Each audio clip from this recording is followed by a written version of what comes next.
I already. The first thing they heard was, "All right, I gotta get my forehead in there." Hello, everybody. This is my forehead. Good job. Good job, everyone. I'm gonna have to mute this. There we go. Okay, so welcome everyone to the first episode of what will hopefully be a nice little series. The first episode of Roleplanes. I am joined here by. I appreciate the cheering. Oh, God damn it. Okay, I have to make sure everything's okay. The overlay is working. I just have to make sure not to minimize Discord. Hello, cat. Kind of blends in with your sweater. A little hard to see. Oh, welcome. Yeah. Okay, so before we even start the intro to the campaign, I would like you to go around and personally introduce yourselves, not your characters, but the people playing them. Cool. We'll start with the top left corner, which is Syl Buckthorn, being played by Mustang Art, I believe. Or Sarah. It's actually Mustang Sart. Yeah, it's Mustang's art, and it's also Sel Buckthorn, not Syl. Right. Immediately get it wrong. Immediately. But I do art for the Dice Camera Action community, and I will be featuring in the Dice Camera Action zine as well for charity. That's something we should probably mention. All of us are in the zine. Why? Yes. Why mention that? Because that's part of the reason we did this in the first place, was to pimp the zine. What? We're doing this for charity? I was in this for the money from the start. Okay. Oh boy. You know what? Sorry, is there anything else you want to add, Mustang? Okay, in that case, Skylar, it's your turn. After that outburst.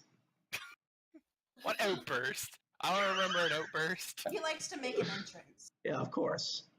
What's up, y'all? I'm Skylar. I'm the_Skella on Twitter.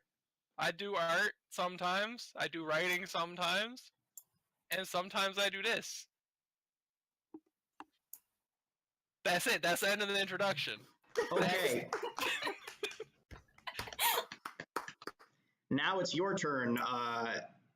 Seer Shaw, played by Sarah Desdemona. Sawyers? It's not Sawyers, it's Seer Shaw. Yeah, Seer Shaw. Hello, everybody. My name is Sarah Desdemona. You can find me at Sarah_Desdemona on everything, pretty much. I do art for a bunch of different fandoms. I do a lot of OC art. In all my bios, it says I'm a musician, but I have never posted music anywhere, so that remains to be seen. Give us a song right now. Oh, sorry, I just accidentally pulled up the stream. So, okay, never mind. All right. Did you heck up my intro? Yes, I did. Unbelievable, Dan. I think Skella also hacked up your intro, to be fair, but... Sorry, continue your intro. Me? Yeah, are you done, or...? I think they were done. In that I'll case, just repeat it. No, I didn't hack up your intro then. Oh, okay. And last but not least, Alex Elizabeth playing Woe, the Tiefling Ranger. Hi, I'm Alex. I'm just gonna point up. What's up? Oh, Alex. Yeah, because I'm here. Yeah. I'm Alex. Hi, I'm at My Big Mood on Twitter and youtube.com/C/Alex Elizabeth on YouTube. I write songs and I write stories, and I love me a dungeon and/or dragon, and I have a cat, and that's it. That's the only interesting thing about me. I got a cat. I think she writes songs. They're good songs. Go subscribe to Alex's YouTube channel if you haven't already. Follow us all. Why aren't you already? Yeah, no, follow us on all of our things. We'll pimp our channels at the end again, but And then you do, Dan, you also do the thing. Oh, right, yeah, I guess I need to do an introduction. I am Daniel Wiseman, the Dungeon Master. I am at LightningFast11 on Twitter, and obviously I'm Lightning Fast on Twitch. And oddly enough, I'm Wise Guy D in a lot of other places. I'm kind of having a branding issue. Me. But yeah, so I like to DM and write. I'm also writing some stuff for the zine. I'm statting out some of the party's items and making spells. I don't want to give too much away, but Nobbenbauer's Swarm of Bees hopefully will be Everybody's in heard the. of that already now. You know what? Oh yeah. You talk about it all the time. I have not Not that it's a mentioned bad it. thing. I have not mentioned the Swarm of Bees in at least 12 seconds. Anyways, I should probably turn off notifications on my phone because I'm going to be getting them a lot because I just went live. I am, follow me on the Twitch and the Twitters. I can't say I don't know if I can give shout outs right now, but I'll see if I can do them at the end of the stream. So yeah, big thanks to Skella for making this lovely overlay, by the way. And big thanks to all the players for relentlessly pimping this stream. I'll try not to disappoint anyone. And without further ado, let's get going. So, All right. it seems to be another dreary day in Daggerford, a town a few days' travel south of Waterdeep. Your party was naturally drawn together by your virtue of your shared, unusual backgrounds. When other denizens of Faerun may treat exotic races with suspicion, the four of you, have actually managed to form this bond almost out of necessity for companionship. Now, your band of misfits is currently lounging about the town and has come here for any variety of reasons, so I would like to ask at this point, who are you folks and what are you doing in Daggerford? We'll start with Syl Buckthorn. Sal. Yeah, Sal. Sal Buckthorn is a faun. He's a bard and he very much likes music and games and dancing. But what he loves even more is a very good fight. He doesn't mean to start them. He just ends up in them. But he's just there for fun. He sort of just ended up here, and since then has not been able to get back home. And is really good friends with Woe. Oh, lovely. He's a sweet, violent boy. Anything else you want us to tell us about him? He carries a violin, which is his favorite musical instrument, and this one's very precious to him. He also carries a great axe and a big shield that says "ouch" on it, which kind of looks like it's been painted by him. It's very bad, rubbish handwriting with faces painted on it of people looking like they've been knocked out. It's clearly battered, like he's clearly hit a lot of people in the face with it. And he also has a rapier and a dagger hanging from his side. He also has antlers because he's a faun and some deer legs. Oh, beautiful. And a tail. Of course. He's got to have that tail. Is it like a little deer tail? Yes. Anyways, next on to, because he mentioned you, Woe, the Tiefling Ranger. All You right. just spoiled the whole introduction. Anyway, what was a Tiefling Ranger? She actually carries a little book around with her all of the time that has a collection of memories from her recent past within, because she suffered a bit of, I assume, brain damage, loss of memories Amnesia. a while back. Amnesia, yes. So all of her current memories and all of things that have happened, like during like dreams and stuff, everything goes into a little book on her side. Let's see. She is not that great at being a ranger. She's a bit. It's more like she took being a ranger out of necessity than like as a personal want and a personal I need to do this, like a personal drive. It was more like necessity. Well, I guess less personal, more Yeah, necessity. I've said that like 5 times. But yeah, she has got a little bob of her hair. It's a little messy right now because she hardly ever sleeps. And at this point, I'd assume that she's probably just momming the heck out of Cell right now. So, and also looking over Rat, making sure that Rat's, doing her best. Trying to prevent Cell from getting into ridiculous mischief. Exactly. Cell, be honest, how many fights have you started since you got here? He's lost count. Well, I mean, there was the very first one, how we all met. How we all met, yes. Don't worry about it. That wasn't so much a fight as a big misunderstanding. That's what you always say. Woe has kept track. She's got a little tally in her book of how many fights he started. It's been pretty substantial. That's actually adorable. I'm sorry to cut you guys off. Anyways, now for Saoirse, the Tiefling Paladin. Okay. Saoirse's tall, and she has a face like a cemetery statue, forlorn yet stony. She's clearly a tiefling. She has big red ram horns that come around her face. She has this very fine spiked armor. Clearly someone with some martial experience, and she has this big moon medallion that hangs on her chest. She's a paladin of, I believe it's pronounced Saloon. That's how I'm saying it.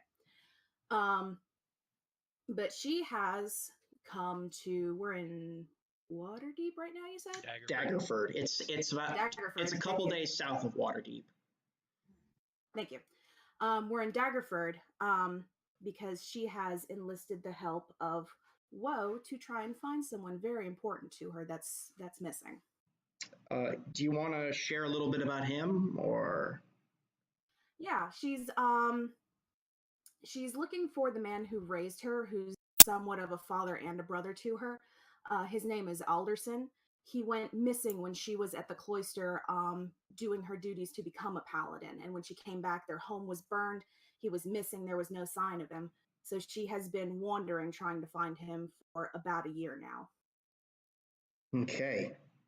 And she's obviously already been on a bunch of adventures. And last but not least, we have our small bab Rat, the other side. Everything's kind of reversed in Discord. So right now I'm pointing to Sil. Right now I'm pointing to Whoa. Yeah. So down there we have this one here. The Rat, the Tiefling Rogue, played by Skella. Rat, the Tiefling Rogue. Rat's very small. She's 4'9". She looks like she has not had a good meal in weeks.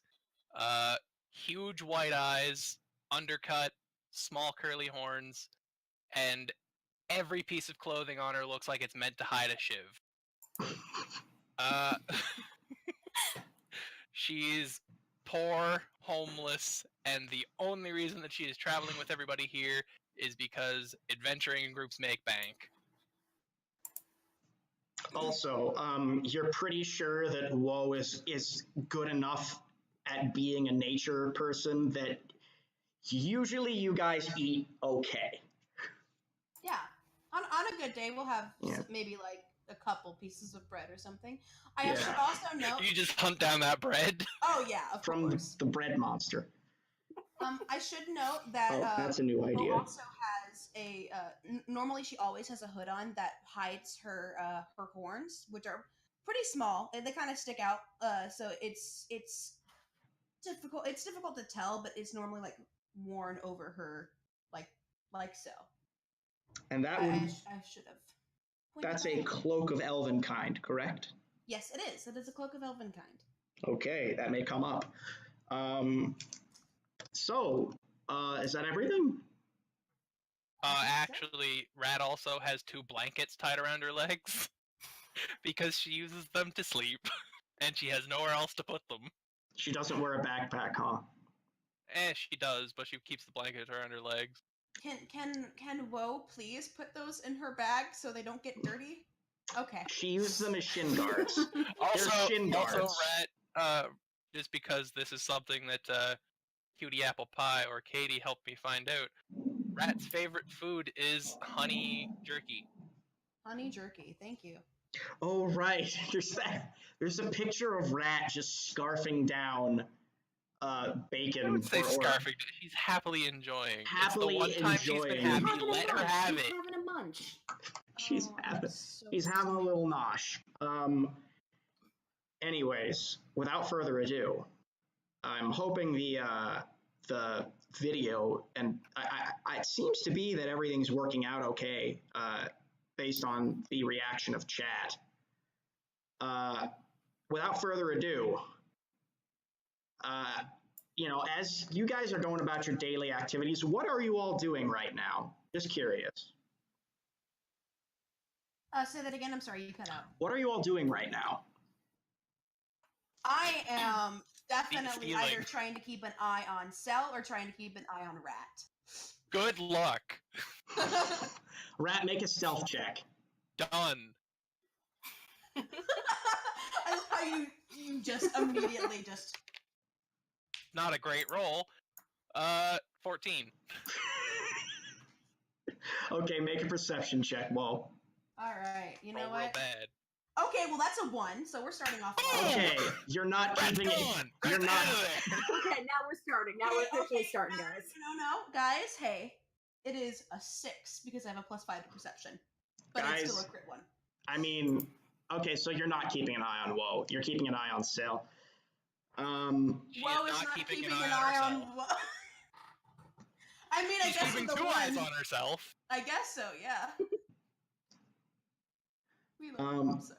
So, Rat, what are you doing? Stealing. What, anything What I particular do. you want to steal? You're just Just stealing? pickpocketing anyone who looks like they wouldn't miss the money. All right. I'd like you to make a sleight of hand check. Done. Ha! You're ready. That's to a roll this 22. Jesus. Yikes. All right, so that's going to be enough to. Get those rolls. Okay. Is that going to be enough to That's- justify the poor homeless rat having 13 gold on her? Yes. Actually, you know what? Roll a d12. Get one of those out because I didn't expect to use it because I don't use a great axe. I'll roll the d12.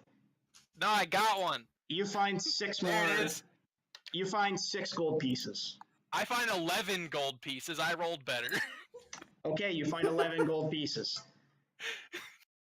By stealing. She robs people of 11 gold pieces. She rolled really well. Sel Buckthorn, Fawn. Oh, you're marked as a satyr on the overlay. We need to change that later.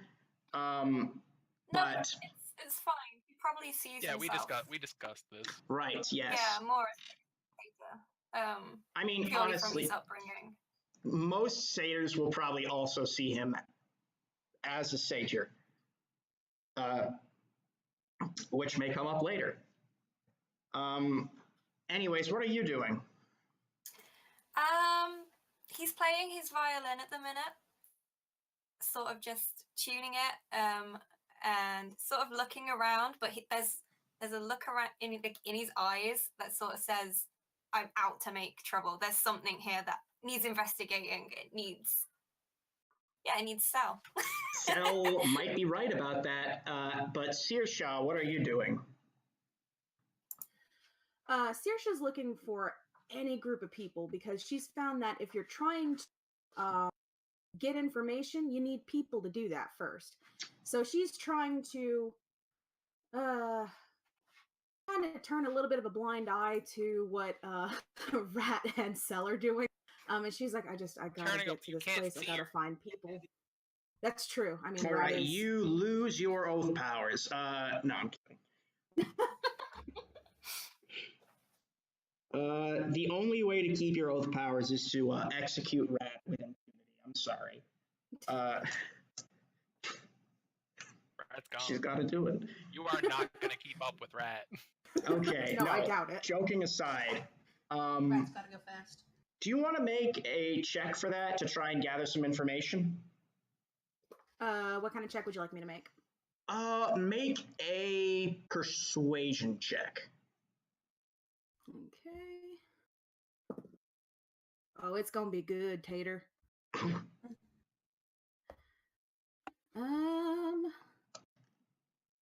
How's a 23 sound? A 23. And this is for information about where Alderson is, correct? Correct. You don't actually get anyone telling you exactly where, you described him to them. He's a Kalashite, very pretty brawny guy. They don't seem to know where he is, but what you do find out is that there have actually been a few disappearances along the Sword Coast lately. They're not really like close enough together or consistent enough to really have any sort of rhyme or reason to them, and you're not really sure what is causing them either. But you think it's possible that perhaps Alderson was taken by whatever is taking the rest of these people. Okay. All right. Now, as you guys are going about your daily activities, you guys at some point all break for lunch, you're having delicious sandwiches or whatever, when you begin to hear what sounds like the beating of a large drum and joyful shouting. Come on, come all, the voice says in a lush and powerful tone. Before long, people of the sleepy little town have begun to move towards the source of the sound. Yeah, I'd like to get a closer look. Yeah, Sal's just ran. He's over there. Okay, well, Woe immediately runs after Cell, going, Cell, we need to stay with the group, come on! Given And the then she distraction of walks Cell away. running away, Rat climbs the nearest building. Okay, you're on top of the nearest building. Woe's like Saoirse's sort of just looking left standing around. there like, what in the... All right. So, Woe is like sort of running towards Cell, but also like looking back and like looking for Saoirse, and also for Rat, just like trying to get everyone together and then realizing, oh, pointless, and then just runs after Cell. Okay. The poor mom friend. So as Rat and I think Cell and Woe will be able to see this, and Saoirse, if she decides to go after her group, the party does finally catch sight of the source of where this commotion is coming from, and it appears to be a large wagon, but this wagon doesn't actually have any horses pulling it. It's moving on its own. The person who's holding the reins of the wagon, though, they're screaming super loud, it seems, and this is actually very surprising. It's a little gnome wearing a blue suit and a top hat with a thick, bushy mustache and a goatee, and a small black and yellow polka-dotted bow tie, or a purple and yellow polka-dotted bow tie. He's holding the reins of the wagon, and as he comes closer and closer, he still is, come one, come all, everyone, come around, until he eventually, after a crowd is gathered, he hops down from his wagon and lands perfectly, and then begins to give a little speech. Hello, you citizens of Daggerfall, denizens of Daggerfall. How are you on this fine day? Lovely weather, isn't it? He's very enthusiastic. And at this point, I would like Syl and Whoa, you guys are the closest, right? I've got my hood on, by the way. As soon as I start running for him, okay. Go ahead and just put it on. So Syl and Whoa. By the way, just for the record, there's a little bit of distrust. It's a small town. They're not used to seeing. Normally, small towns aren't used to seeing different types of people, but because it's so close to Waterdeep, they get a lot of different types coming through. So it's slightly below average, the expected level of racism you guys experience, except for you, Syl. A couple people think you're lucky and keep trying to rub your head, and that's actually started a couple fights. It's also gained him friends. It has, everyone who meets Syl either goes away his best friend ever or his arch nemesis. Yeah. Yes. So, dead. Yeah, or dead. That hopefully not often for that one. I would imagine Sear Shaw tries to prevent that from happening. And whoa. Yeah, And I mean, whoa. we don't need to leave a wake of dead bodies. Yeah. We'd much rather talk out things. Rat's kind of into it though. No, Rat's indifferent. Anyways, so I'd like you both to make an Arcana check. Cool. Oh no, okay. Uh-oh. That is a nat 20. Not Okay. A 14. Oh, actually, you both realize that the bow tie he's wearing is actually magically amplifying his voice.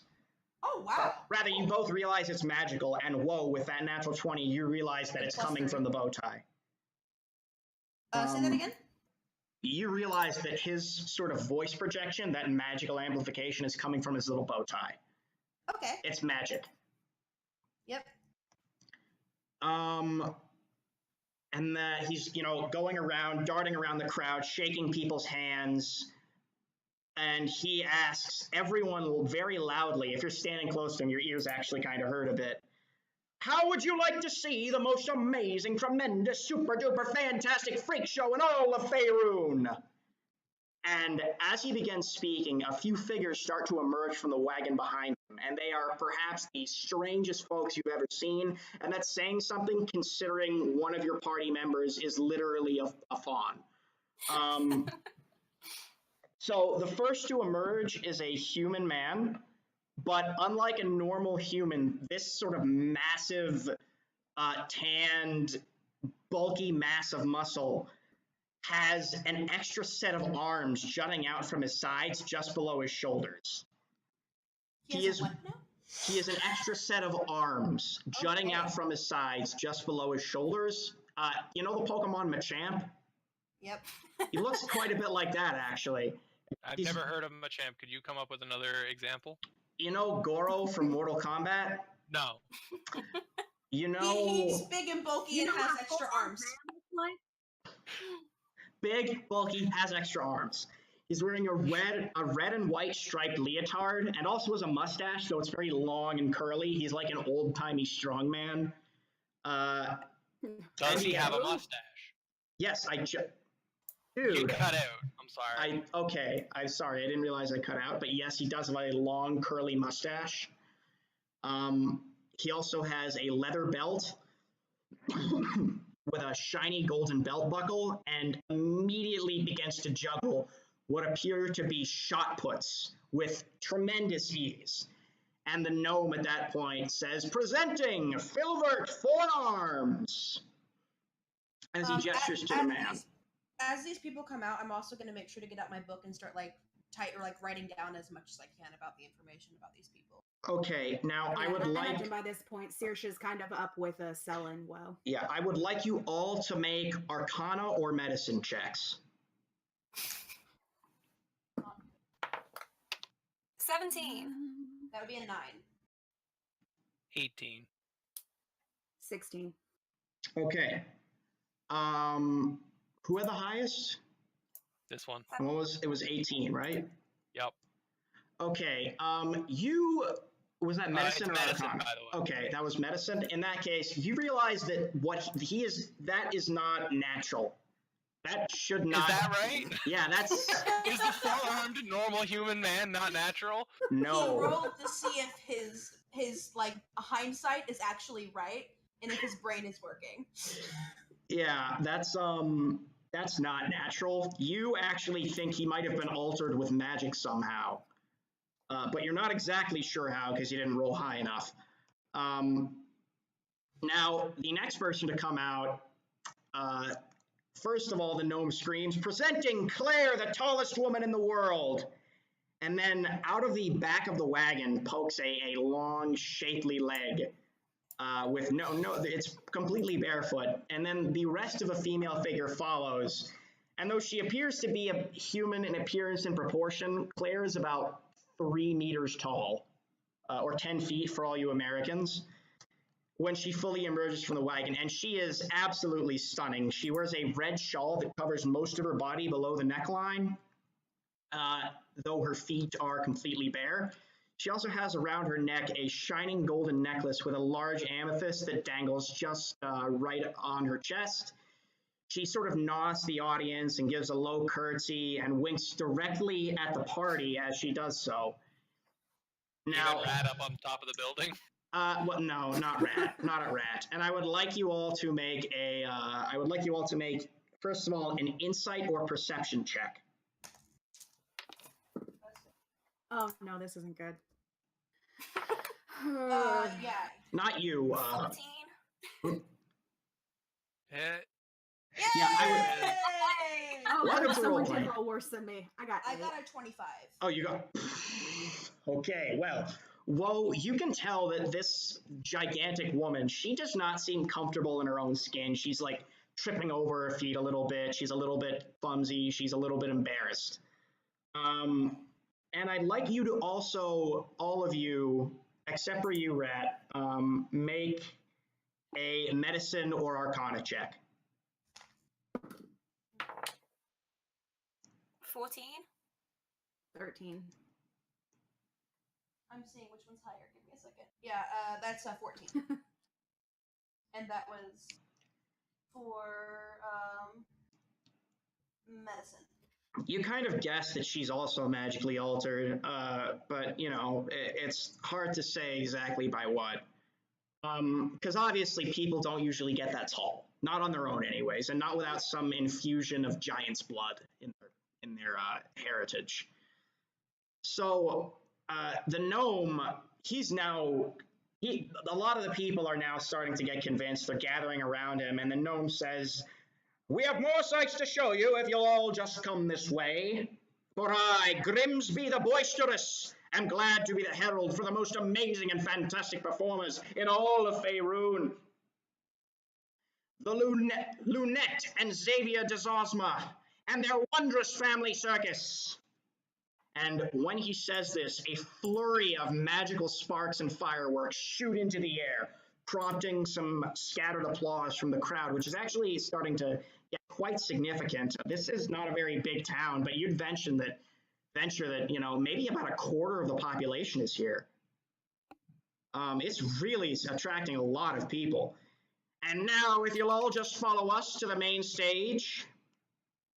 And so at that point, Grimsby, Filbert, and Claire, they start to usher people towards the outskirts of the town, where they're in the distance, you kind of see a tent. And I'd like you, Rat, to make a perception check. As all of this is going on, Woe is actually going to kind of like look over to Saoirse and Sel and kind of like give like side eyes, like this is like I'm not the only one thinking something like that. Sal just smiles at you and then runs off after the group. Oh God, okay. She just kind of like gives a "I'm very sorry" sort of like under her breath to Saoirse. And he's sort of shouting, "Come on, guys, come on!" 25%. It'll be fun. 25. Okay, you recognize almost immediately that Grimsby is fucking pickpocketing everyone here. And I'm cutting out? Yeah. Yeah, you realize that Grimsby is pickpocketing everyone here, and he is damn good at it. Like, he is pulling off shit that you have never seen before. He's very small, obviously, so you're kind of familiar with some of the techniques, but you think you could learn a lot from that guy if you had a tea with him or whatever.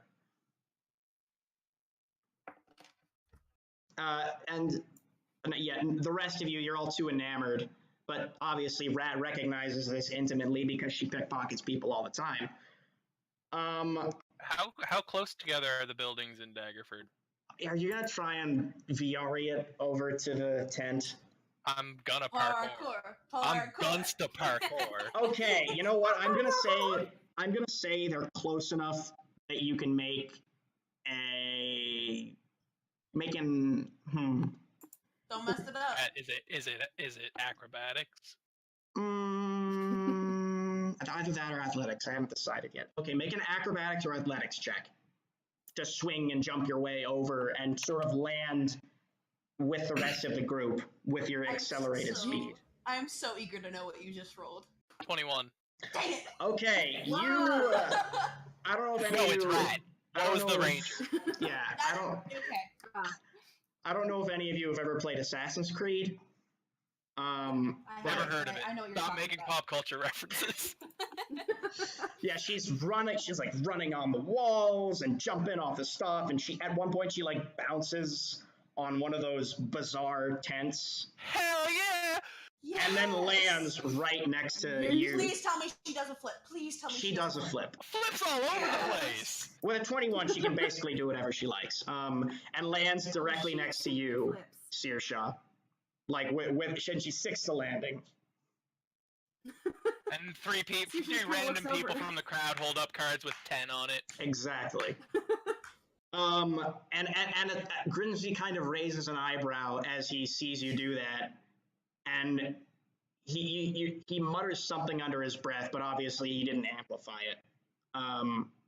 Is there a possibility that we could probably like see if he like what he mutters under his breath, maybe? If we're perceptive enough? Okay, sure. Roll a perception check, all of you. Okay. That would be 17. Like Sal's Mine's not under 10, paying I'm not even attention. gonna- Okay, Rat, what do you roll? 22. With a 22, you actually see him. You think it might be something about possibly recruiting you, because he's very impressed with that stunt you just pulled. Not happening. Anyways, upon entering the tent, I'm assuming you guys are going to go inside. If Yeah. Cel's going inside, Okay. Will's gonna chase after him. Absolutely. Yeah. So I when you am get to rounding the the outside of the tent. when you get to the tent, you realize it's actually like a cone-shaped tent. It's only about 10 feet in diameter, and there's a set of black curtains that open up the front, but they kind of obscure what's inside. And you're wondering how a whole circus could fit in what looks like a change room tent. Like, this is a small-ass tent. And then Grimsby gestures to it and is like, everyone, please go inside. But everyone's kind of skeptical because, again, it's a small-ass tent.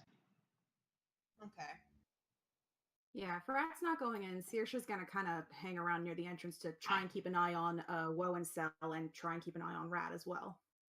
Rat's Okay. rounding the tent, looking for anything of note. Sounds like Okay. pulling the clothes on, like, let us go! And as Cell is doing that, and she's like she's still trying to keep a tab on everyone. So she's like looking, and then she gives like this long suffering look over to Saoirse, just like I'm so very sorry. And at this point can I see Rat? Is Rat here? Oh, yeah. She's kind of just snooping around.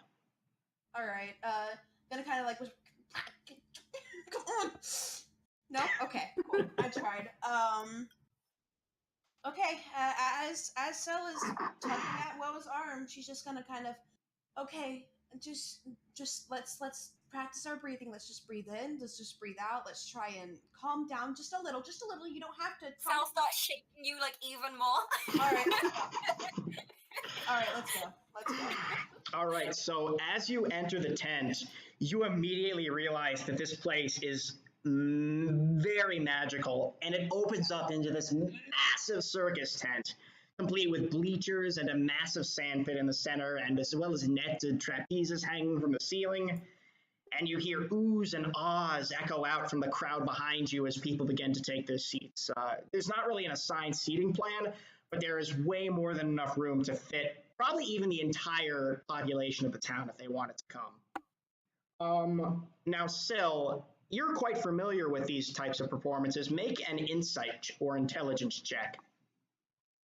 Oh boy, here we go. Oh. That's something Syl's good at, right? Unnatural 20? It immediately strikes you as a little strange that such a massive circus would come to such a small town. Although it's possible, maybe these guys, maybe they're on their way to Waterdeep. For like, this is like what a lot of performances will do. They'll test in a smaller area to see how their show will go, and then they'll move to a bigger venue. So you think that's what they might be doing with Daggerford, and then they're going to go to Waterdeep and do their like main performance. So like it's a little pit stop. Yeah, or like a pre-show almost. Not a pre-show, but yeah, they're sort of prepping. They want to perfect everything before they hit the main stage. At least that's what you assume, Syl. Now, as do you guys take your seats, or? I have a question. Yeah. For the purposes of the use of thaumaturgy, is the tent only 10 feet across? Wait, what? If I would like to, manifest a whisper next to Woe's ear, would I be able to do it from outside of the tent? No. Okay. The tent is very magical. It's incredibly magical. Am I noticing anything about it from the outside? That it's aside from that, it's magical. No. Okay. There's no back entrance or anything. Does it look like the sides of the tent could be lifted up? Or are they spiked to the ground very well? There is that big bulky guy right near you who has 4 scimitars. Oh, I mean, if there's anybody around, Rat's hiding. Okay, yeah, so you can either go inside or you can just stay outside of the tent and hide and not watch the performance.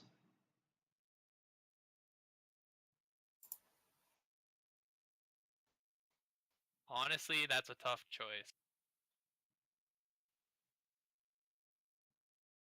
No, Rat's gonna stay out. Okay, then. If there's anywhere, any building or any high point that has complete view of the tent, that's where Rat is. Rat, if you go in, you can loot. No, I can't. Besides, I already looted. I'm fine. That's okay. Fair. Okay. All right, you guys are expecting a fight already. Jeez, you think I'm that cruel? Don't answer that question. Don't answer that question. I already know that this circus is shady business. Like you haven't worked. Shady. Like you haven't worked with shady business before. Yeah, but that's my brand of shady. This is fair. This is definitely Sil's brand of shady. Though he's having an amazing time. Anyway, so as Saoirse, Sel, and Woe begin to take their seats, a wave of excitement is spreading across the audience. Everyone's really hyped to be here. It'll take a couple minutes for everyone to pour in. You guys want to say anything to each other? I grab Woe's Where's hand. Rat, for one? I grab Woe's hand and start dragging her through. We're gonna get the best seats, the best ones. Okay, so you actually managed, thanks to Sil, to find a bunch of seats in the front row. 4 seats. Although it's really awkward because as people come in, Sil is like, "No, I'm saving this for someone. I'm saving this for." I put my backpack on it. Yes. Some people seem to be getting kind of mad that because there's enough seats, people don't care that much. Woe kind of looks anxious about being up front and center, and tugs on her cloak a little bit more and just kind of whispers, "Sal, I don't think that I can really can we get a seat further to the back?" All right, so as you're saying that, the lights dim.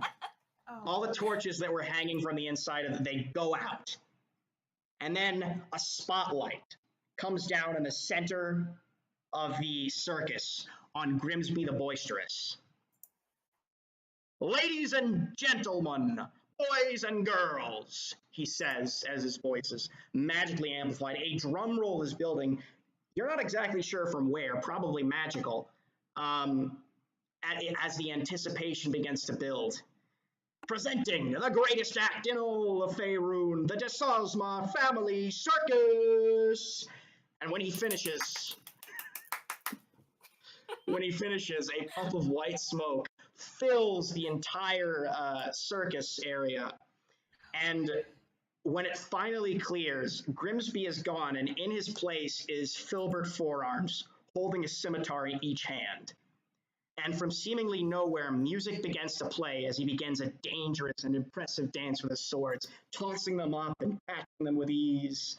As the dance goes faster and faster and faster and faster, he's whirling like an insane person, like a dervish, like the 3.5 prestige class.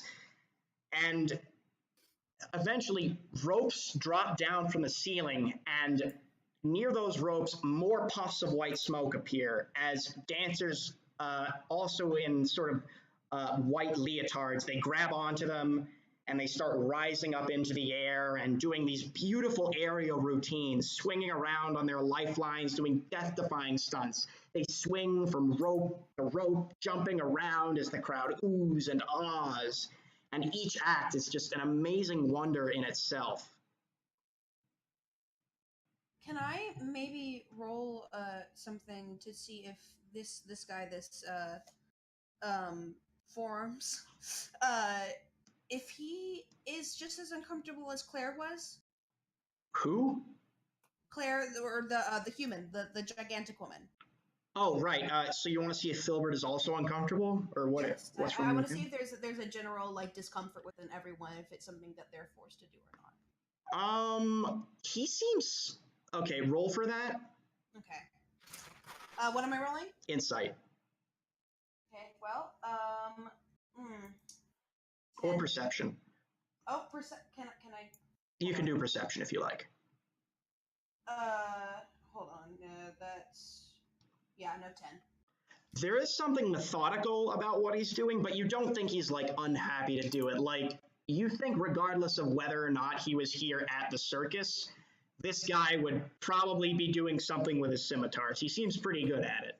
Like Okay. this isn't, and this is not something you could replicate easily with magic. Even mind control, like doing these fine-tuned things, it's very hard to replicate. So it would have to be someone who was already very, very skilled at this. Okay. Cool. Thank you. So as these amazing stunts are going on, but yeah, you don't really see much emotion on his face. He's being very methodical.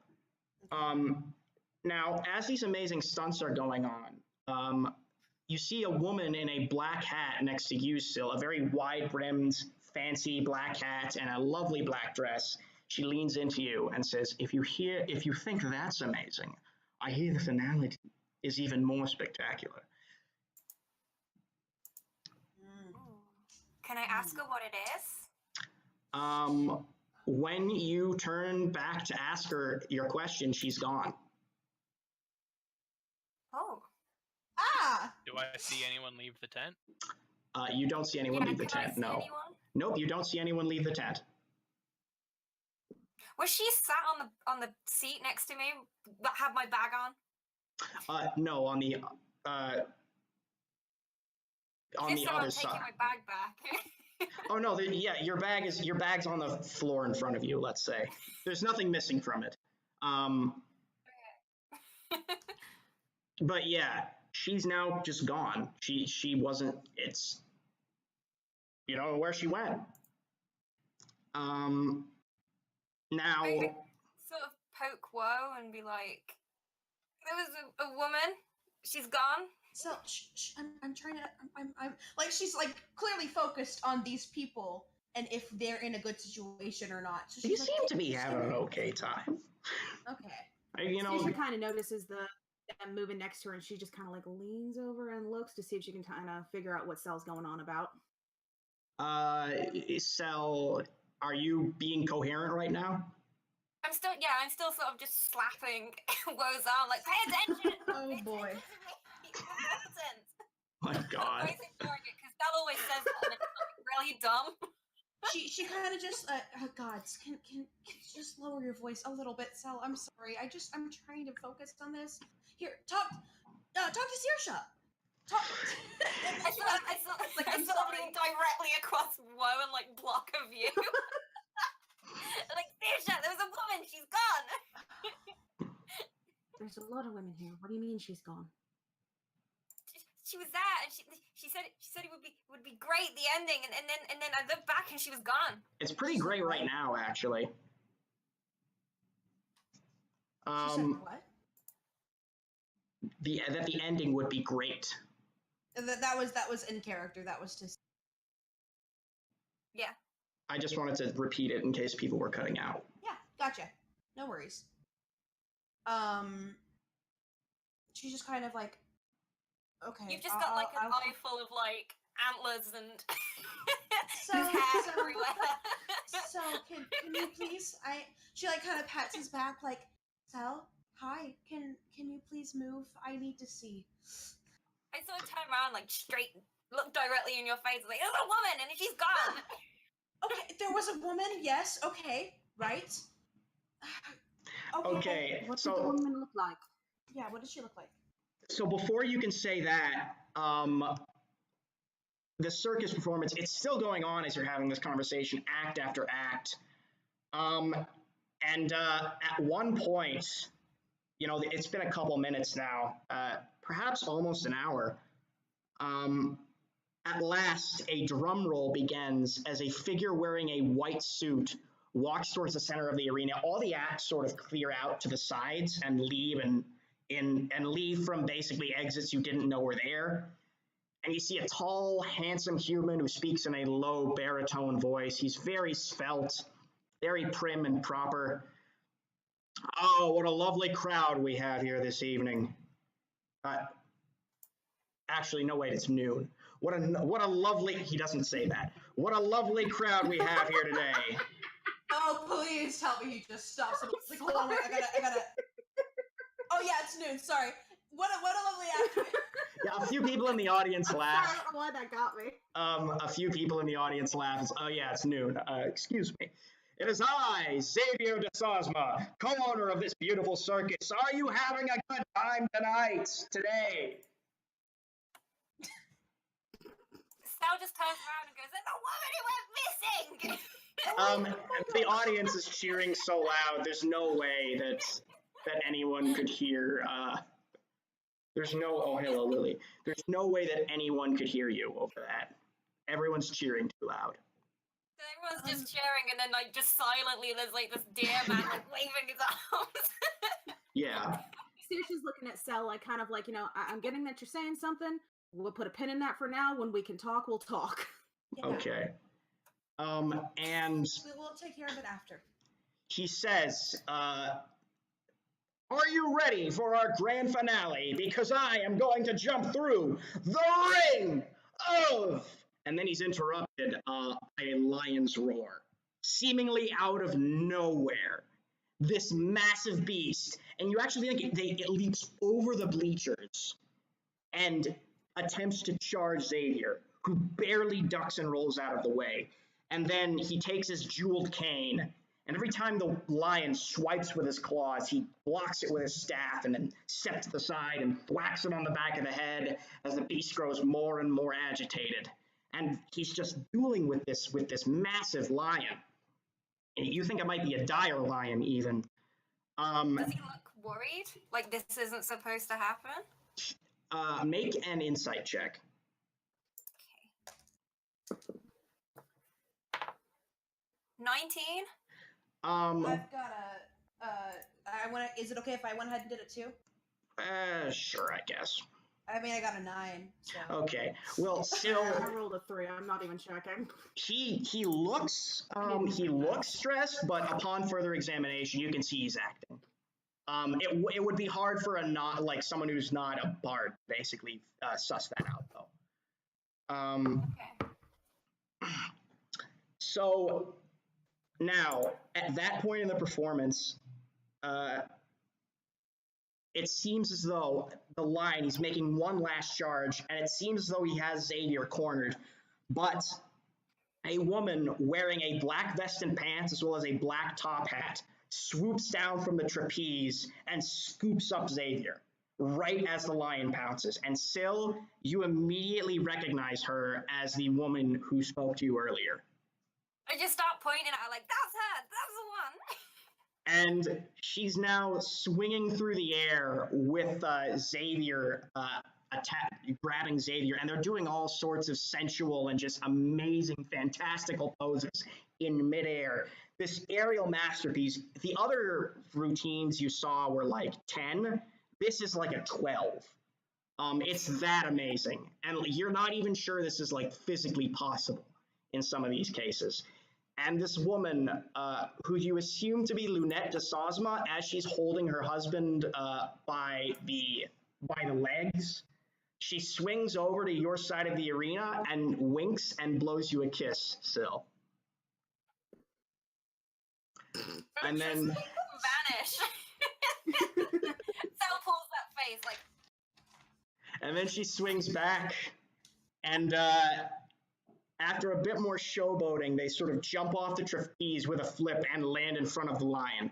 And Lunette takes out a whip, which you immediately recognize as magical. And she sort of cracks the air with it to scare it. and then again and again, causing the whip to recoil. And while you were distracted, it seems as though a You got rope. out there, buddy. Yeah, I heard cracks, and then you cracked. He cracks the whip again once, then twice as the lion recoils. Then Xavier. Oh no, did we just lose our DM? What? Can you not hear me? Well, DM's gone, Oh, can't God. hear him, so I guess it's time for us to take over. Daniel. Can you not hear me? Saoirse saves the lawn.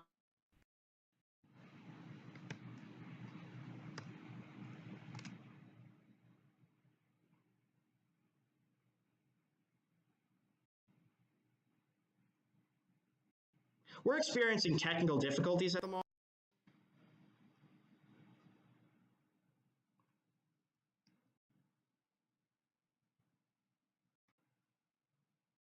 This is a problem.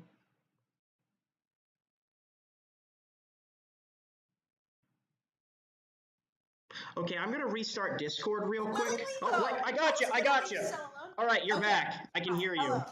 Hey! Okay, so we heard cracks last, and that's it. Okay, so there's a crack of the whip, and then another one as the lion recoils, and then it seems as though while you were distracted by this amazing aerial routine, a rope had actually been lowered, and Xavier, he pulls out a dagger and strategically cuts the rope, and the result of that is a cage falls down from the ceiling, and just as the lion reaches out to claw Xavier's face off, the cage falls on it. And the audience just uproarious applause immediately. There's this massive standing ovation as Lunette and Xavier go to the front of the lion's cage and bow and wave to the audience. And after a bit of applauding, all the cast comes out. They all take their bows, and after a while, you see the lights. They come back up. You think the show's over now because obviously all the cast has gone away and people are starting to leave. You gonna go with the crowd? I'm seeing these people leave, yeah? Yeah, you're seeing them leave. You actually see first the cast somehow. They're actually the first to leave. You're not sure how, but Do I see anything suspect about the fact that they're leaving? It's more magic bullshit. You don't even have to roll for that. You just know it's magic. I mean, like, are they leaving with like bags full of shit? Oh no, they're just leaving with the same stuff they were wearing when they were inside. Okay. You see Lunette, Xavier, Claire, and Philbert. They're all outside, and they start shaking hands with people as they come out. Grimsby is also there, still doing his pickpocketing bullshit. And eventually, I'm assuming does the rest of the party come out? I guess. I mean, If Woe's gonna drag Sal out, then yeah. yeah, she's gonna. She's gonna, because she wants to find Rat, because Rat's gone. Mm-hmm. Still. I think by this point, like, we've known each other like a decent amount of time. Yeah. Rat's self-sufficient. Yeah, Rat will come back whenever Rat wants to come back, right? I know the way back home better than you do. Paradoxically, Rat is like a cat. Anyways, so as you guys continue out the way out of the tent, you actually see that the cast has made it out before you. They're shaking people's hands. And the way that Lunette and Xavier are holding hands, you assume they're husband and wife. They're obviously 3 sidekicks are all with them, although Filbert and Claire seem absolutely exhausted from all the tricks they did. And, it makes sense. They're kind of a little bit quieter about it and a little bit more reserved. While the handshaking and everything is going on, could I make my way back to the wagon? Yes, you can. Do you want to do it sneakily? Yes. I'd like you to make a stealth check. Do I want to do it sneakily? Does the rogue want to do it sneaky? Hey, natural 20. And what's the total of that? That makes it a 29. Not even you see yourself go over to that wagon. You're kind of like, oh well, how did I get here? You're that sneaky. You're pretty sure that no matter how high they roll on perception, they literally will not see you, which is literal because you rolled a nat 20. No, actually, I remember in original D&D, average basically what being invisible did was give you a plus 20. So you have a 29, so you're like slightly short of invisible, basically. So I make my way to the cart or to the wagon. Yeah, to the wagon. I immediately start inspecting that shit all over. Oh, you want to go inside the wagon? Nope. Outside the wagon, I want to inspect it. Oh, well, then, you can deduce that it's magic, but there's nothing really that special about it yet. You can't see anything. Is it like a wagon, or is it like wagon? It's like a horse. It's like a horse and carriage, but there's no horse. Okay. But the door to it is at the back rather than on the side. Okay. I test the door. Do you want to open it up? Just test it. Is it locked? That's all I want to know. It is locked. Okay.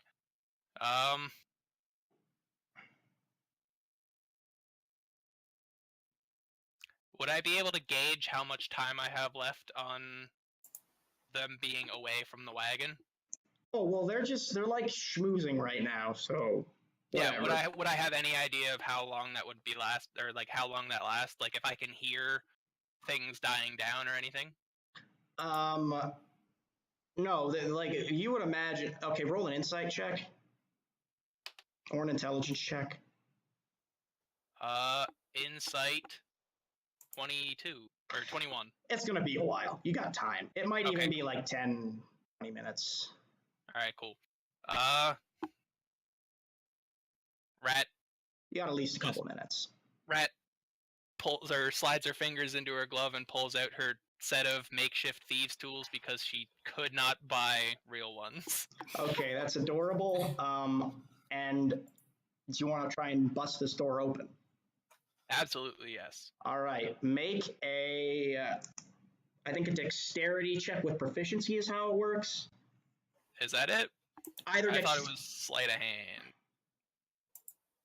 No, see, I think thieves' tools are technically a separate skill. Okay. I am proficient in them, though. Yeah, I know. Make either a dexterity or intelligence check with proficiency. Well, that's the worst roll yet. With proficiency is 13. You actually break your lockpick. That's fine. I have more. Okay. So as you're trying to bust in there, what happens on the other side of the tent? You are actually approached, Syl, by Lunette and Xavier. They do a short bow, and Xavier begins to speak. I believe we've seen you before, Fawn. We've seen you play in Waterdeep, yes? Yes. We found you quite impressive. We were actually hoping that you would consider signing a contract with us. It's a great way to see the world, meet lots of new people. I'm with Cell. Can I hear this? Oh yeah, all of you can hear this. You're all together. Okay, I'm gonna button before Cell says anything.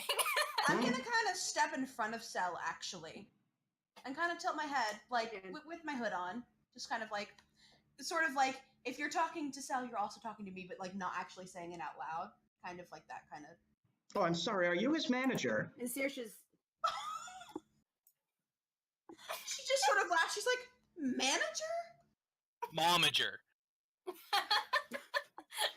You are kind of his manager. Saoirse's just kind of in the back, like. I am his manager, but not in the sense that you would think that I'm his manager. I'm sorry.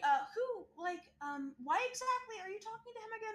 I guess I'm missing something. Well, we were hoping to recruit some more acts for our show, obviously.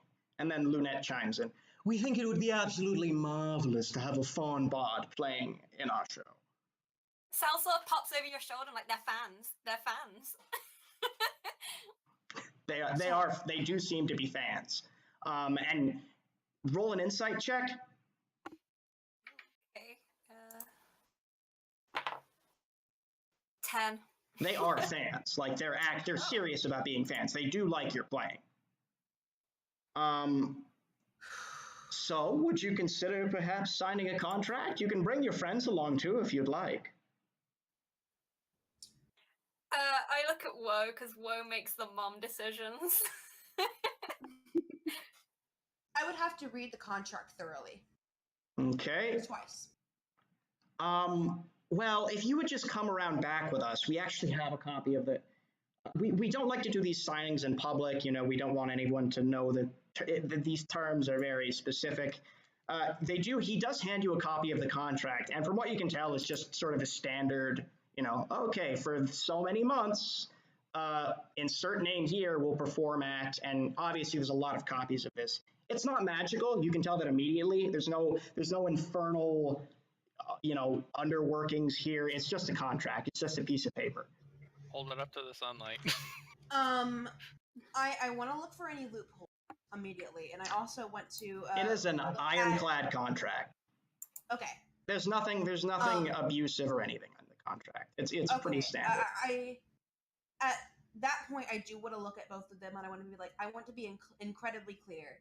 If you plan on altering, changing, or in any way magically endorsing and enhancing my friend, you will have a problem. And then the two of them look at each other and kind of laugh. No, we don't do that. We don't do that. And you can roll an insight check if you like. I would love to. May I roll one as well? Because I don't trust these guys. You can also roll one. That would be a 14. There's something they're not telling you.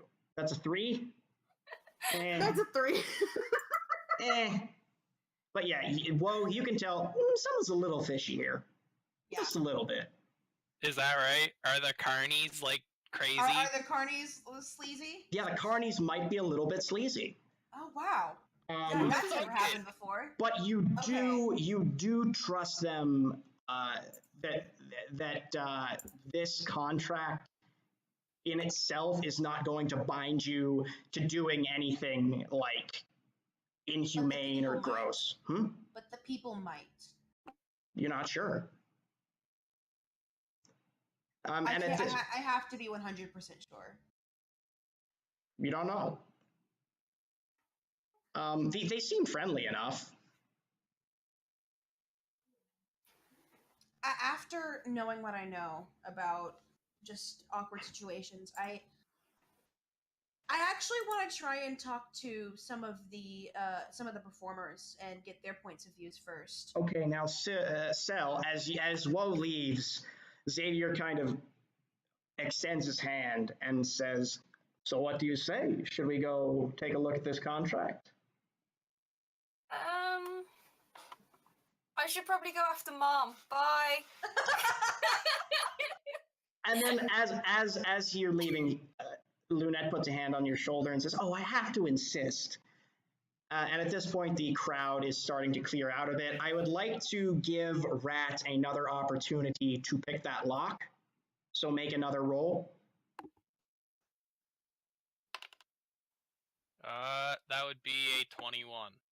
Okay, you crack the lock open, and immediately as you open it, you see it's kind of a dark wooden room. It's much larger on the inside than the outside, and there's a couple of doors in the back that probably are more rooms. But on the sides of the... I said I'm sensing a theme. On the sides of the inside of the cabin, there are people chained to the wall. Great! I am out. At least 7 of them on each side. And they all seem sedated and confused, and they're not really sure what's going on. And there's So you're immediately gonna nope out of there? One sec.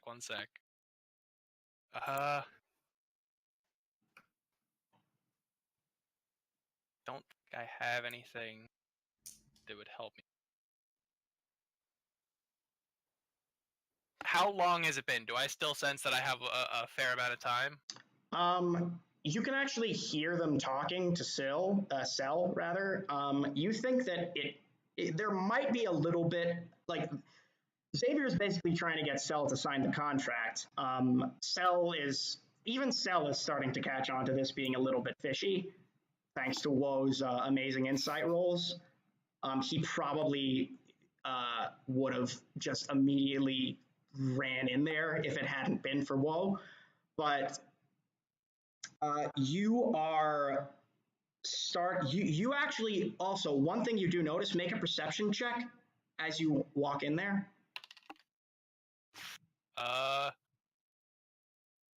Perception is 15. You think you smell brimstone. That's bad. Just a little bit, just a hint of brimstone.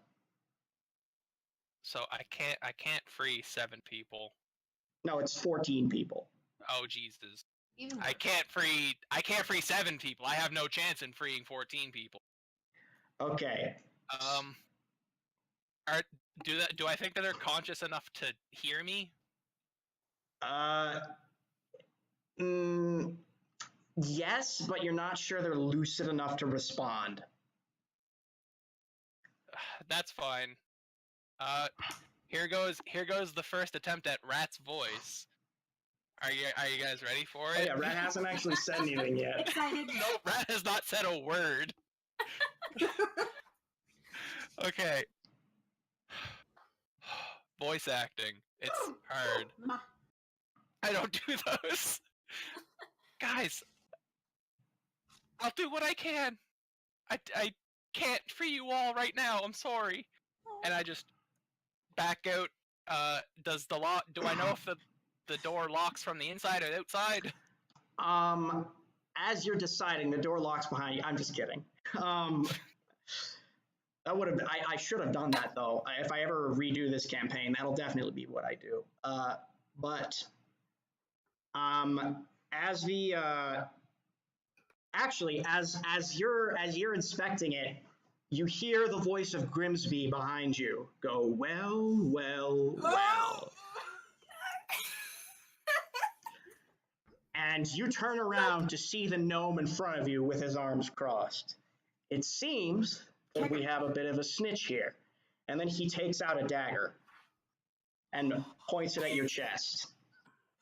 Get inside. No. And then when you do that, he screams, I said get inside! And then I would like you to make a Constitution saving throw. And by the way, you all hear this. Shit. We can hear that. Okay, Yeah, cool. I'm gonna all go of you. to that voice then. Okay. So, Xavier's wife has still got a hold of Cell, right? Yeah. He's still holding He's his like, shoulder. please, I insist. I think you should, yeah. Is she holding tight? Lunette Xavier? Yeah. Kind of, not really. You could probably slip out with enough effort. Tell her to let go of me first. And then he lets go and kind of frowns and then wipes some dust off his coat and is like, all right then. And then he turns tail and cracks his knuckles as he hears, because he heard Grimsby screaming. Now, make a Constitution saving throw, Rat. Yeah, I did. What was it? 4. Oh, no. You are blown back into the wagon.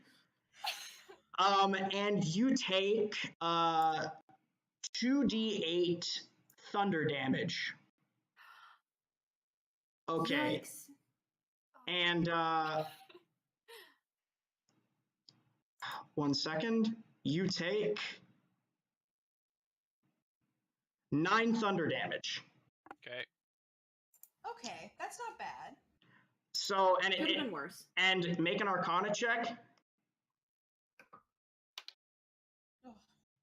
That's just plus intelligence. Yeah. Yeah. So just a flat 11. You think he just cast his thunder wave with his magic that bow right? tie. Yes. He just thunder waved you. Does that count as an attack for the purposes of Hellish Rebuke? Yes, it does. And I'm going to say Hellish Rebuke. Okay, I'm going to say at this point, roll for initiative. Done. Okay, cool. Everyone? Hey! We're back with the good rolls, ladies and gentlemen. 23, 23 initiative. Okay. I got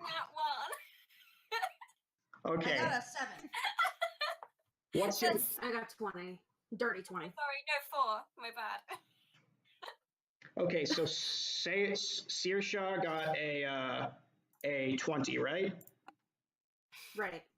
What did you get? Everyone else? Well, got a 7, right? Yep.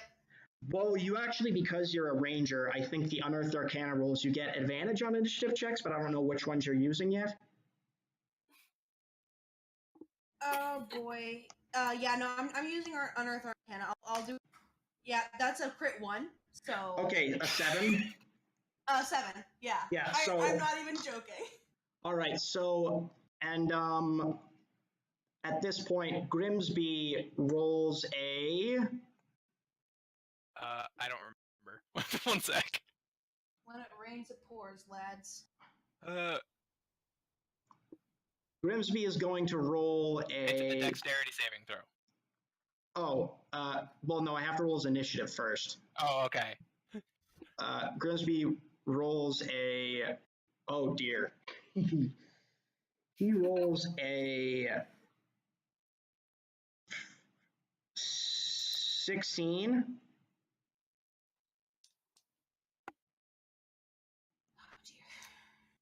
Oh dear. Now, you guys are all on initiative now. I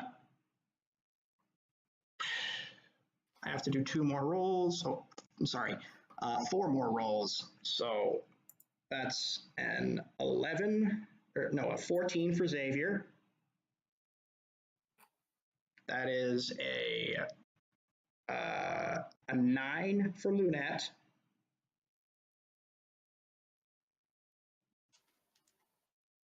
That is a 19 for Filberto.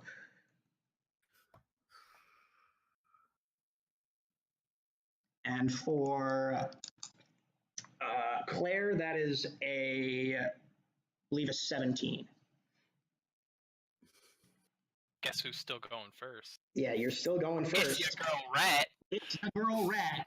Now, keep in mind that he has technically acted. Yep. So you do not get your super duper assassin surprise bonus. That's fine. But he has to make. Is that a technical term? Yes, he has to make a dexterity save. Yep. I believe he has a +2 to that. Okay, he rolled a 6. He does not make it. Yeah, I didn't think so. What is? So he takes 2d10. Okay, roll your 2d10. All right, wait, isn't it 3d10? Oh wait, yeah, you're right. Because I'm casting it at 2nd level. I shouldn't have told you that. All right, cast your spell. Yeah.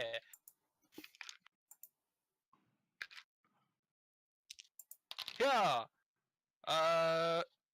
That's 17 points of damage. 17 points of damage. He is like just torched to shit by flames, basically. He's not dead, but he's damn close. Sweet. Like he is bleeding out at the moment. That was a reaction to him. Oh yeah. So I still get to go. Yes, you do. Mm-hmm. Far away. Magic user. You are, by the way, about 10 feet inside the wagon. Yeah, that's fine. That's not a problem. I'm really hoping we don't have to go in and out of hammer space too much, because that's kind of hard to manage. So, okay. I'm just trying to do this for flavor and for character, but if I can't, that's fine, and I'll just do the attack. Go ahead. What Red is trying to do is bound directly at him and, like, just flying leap over his head and, like, get him with a shiv on the way. So you want to jump over him and shank him at the same time? Yep. Okay, I would like you to make first an athletics check. Are you sure it's not acrobatics? Fine, make an acrobatics check. Yeah. Wait, are you vaulting off of something? No, just straight leap. Okay, then it's an athletics check. Damn it. If you can vault off his head if you want. Oh well, yeah. Then. Okay, so make an acrobatics check. 18. Okay, now make an attack roll. It's not as good. 11. Does an 11 hit? No, an 11 does not hit. So you manage to jump over him and sort of vault over him with your foot, but you miss with your shiv. So, question. Yeah? Reactions, they're not bonus actions, right? Reactions are not bonus actions, no. Or cunning action dash. Okay, As he soon as will I'm get an over attack his of head. he will get an attack of opportunity on you. That's fine. Okay, he's going to take a swing with his dagger then. And he rolls. He's not going to hit you. He completely misses you. His arm is a little bit on fire right now, so. Yes. I would imagine being vaulted over is also kind of disconcerting. He's very confused and in a lot of pain right now. The only thing that seems untouched is his bow tie. It's kind of funny because he's got this like blackened body, but there's just this pristine bow tie. Nice. And do you want to keep running? Yep. All right. If there is a nearby building, I am running up that building. The only nearby building is the circus tent. Oh, okay. I'll just run to the nearest actual building then. That like would in mean the direction of. that would mean going basically past the entire group of people. Yep. So you just see this like this slightly concussed tiefling running past you.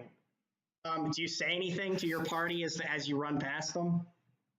Ow! Okay, so now it is Sayrese's turn. Or Saoirse's turn. Saoirse. Now it's Snape's Dude, turn. no lie, I saw the name before I ever heard it, and I used to say Saoirse before Okay. I heard how it was said. So Saoirse, it's I'm your not turn. making fun of anybody. Fair enough. Okay. So Saoirse's probably used to seeing Rat like yeet out of a situation. She's so yeeting that's very not- quickly. She's yeeting very quickly right now, though. Yeah, but seeing And Xavier, also, you like, heard, you turn did around and hear, start you getting did all, hear like, you did hear the thunder wave. yeah. Everyone heard the thunder wave, and it's actually caused some people to Yeah. start running, and a couple other people have started watching intently. They're like, "Is something going to happen? Is this part of the act?" I don't know. No. So Saoirse is going to probably at first just do you count drawing as an action? No, not if you use it as part of an Okay. attack. Oh, Okay.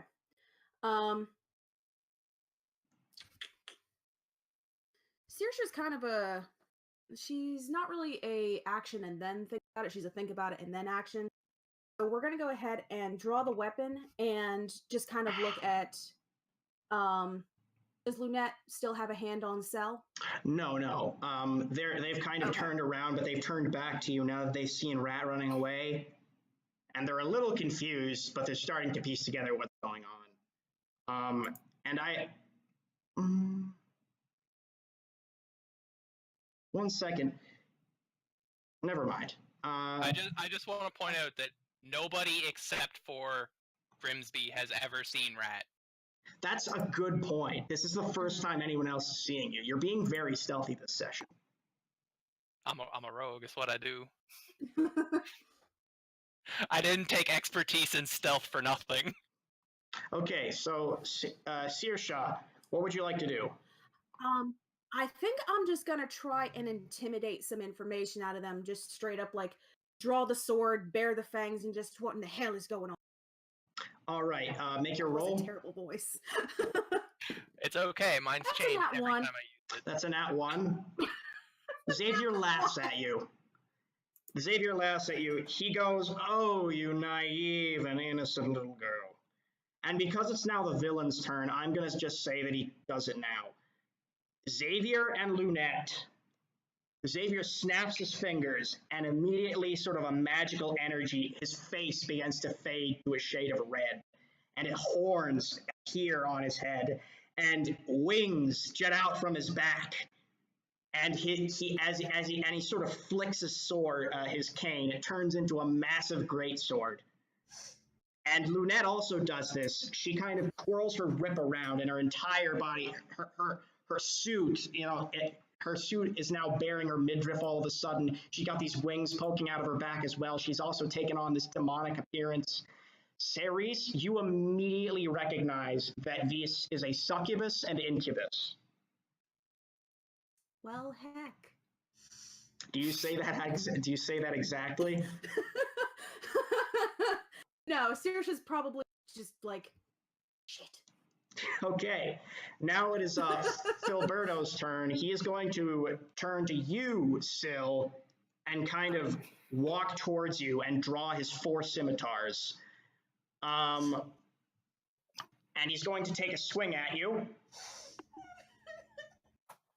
How many of them there swings does he get? He gets 4 swings. God damn it! Don't worry, there's nothing special about them. Okay, so first. Okay, don't worry. The first one I think is member of the party. Exactly. Fine. He doesn't know I'm with you guys. Okay, so the first swing is a 15. Does that hit? No, The second swing is a natural 20.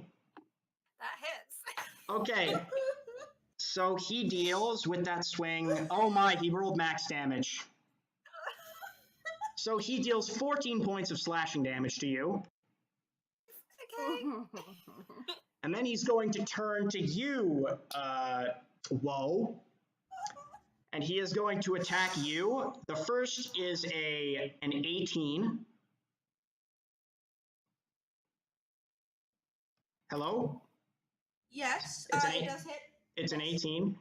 Yes. Okay. The second is going to be a miss. He deals 4 points of damage to you. I'm sorry, I just realized he only deals 13 points of damage to you, so I got his strength wrong. Yeah, only 13. Okay, and I got 4. Yeah. Okay. Not bad. Now it is Claire's turn. Claire's going to kind of walk over to you with a sort of dead look on her face, Ceres, and take her big mace that you don't know where she got it. She must have picked it up somewhere, and just try and smash you with it. And she is going to roll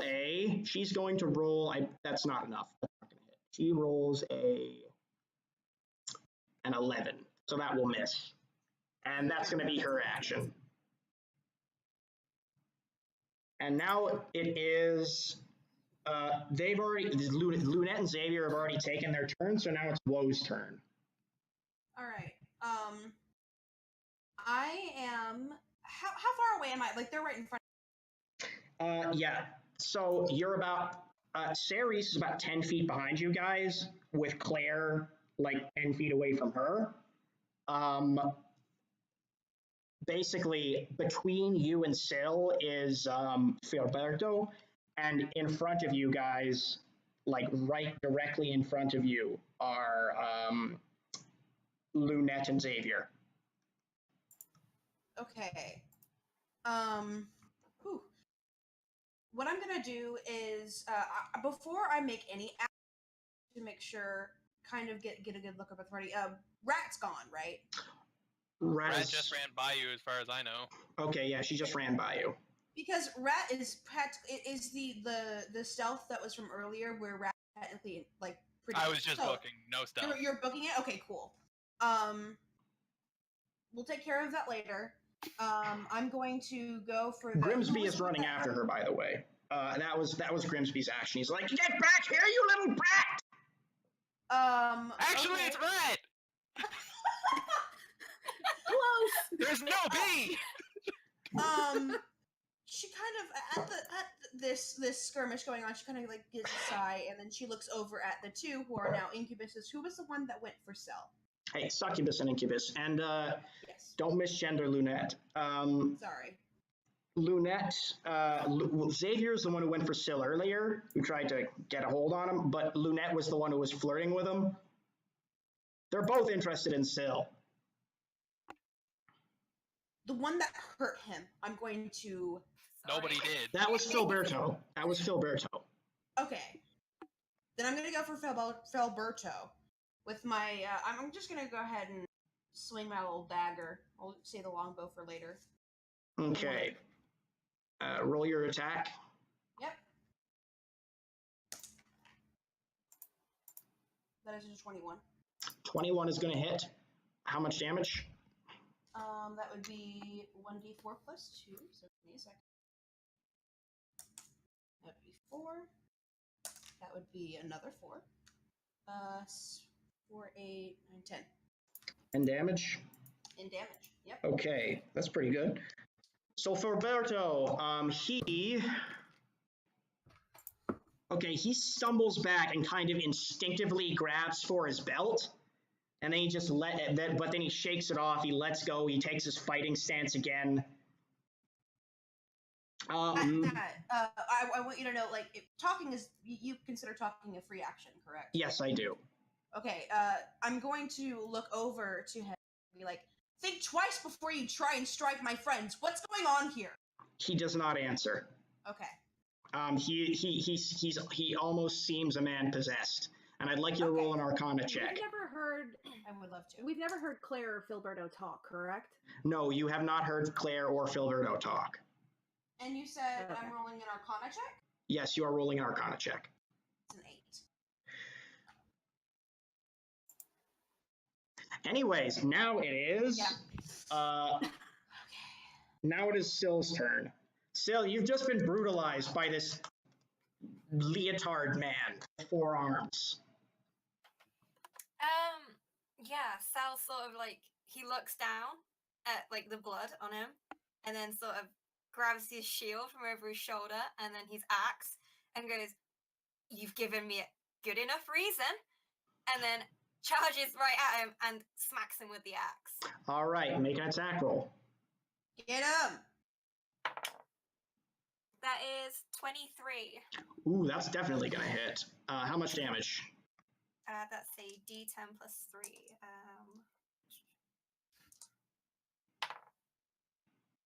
That is 10.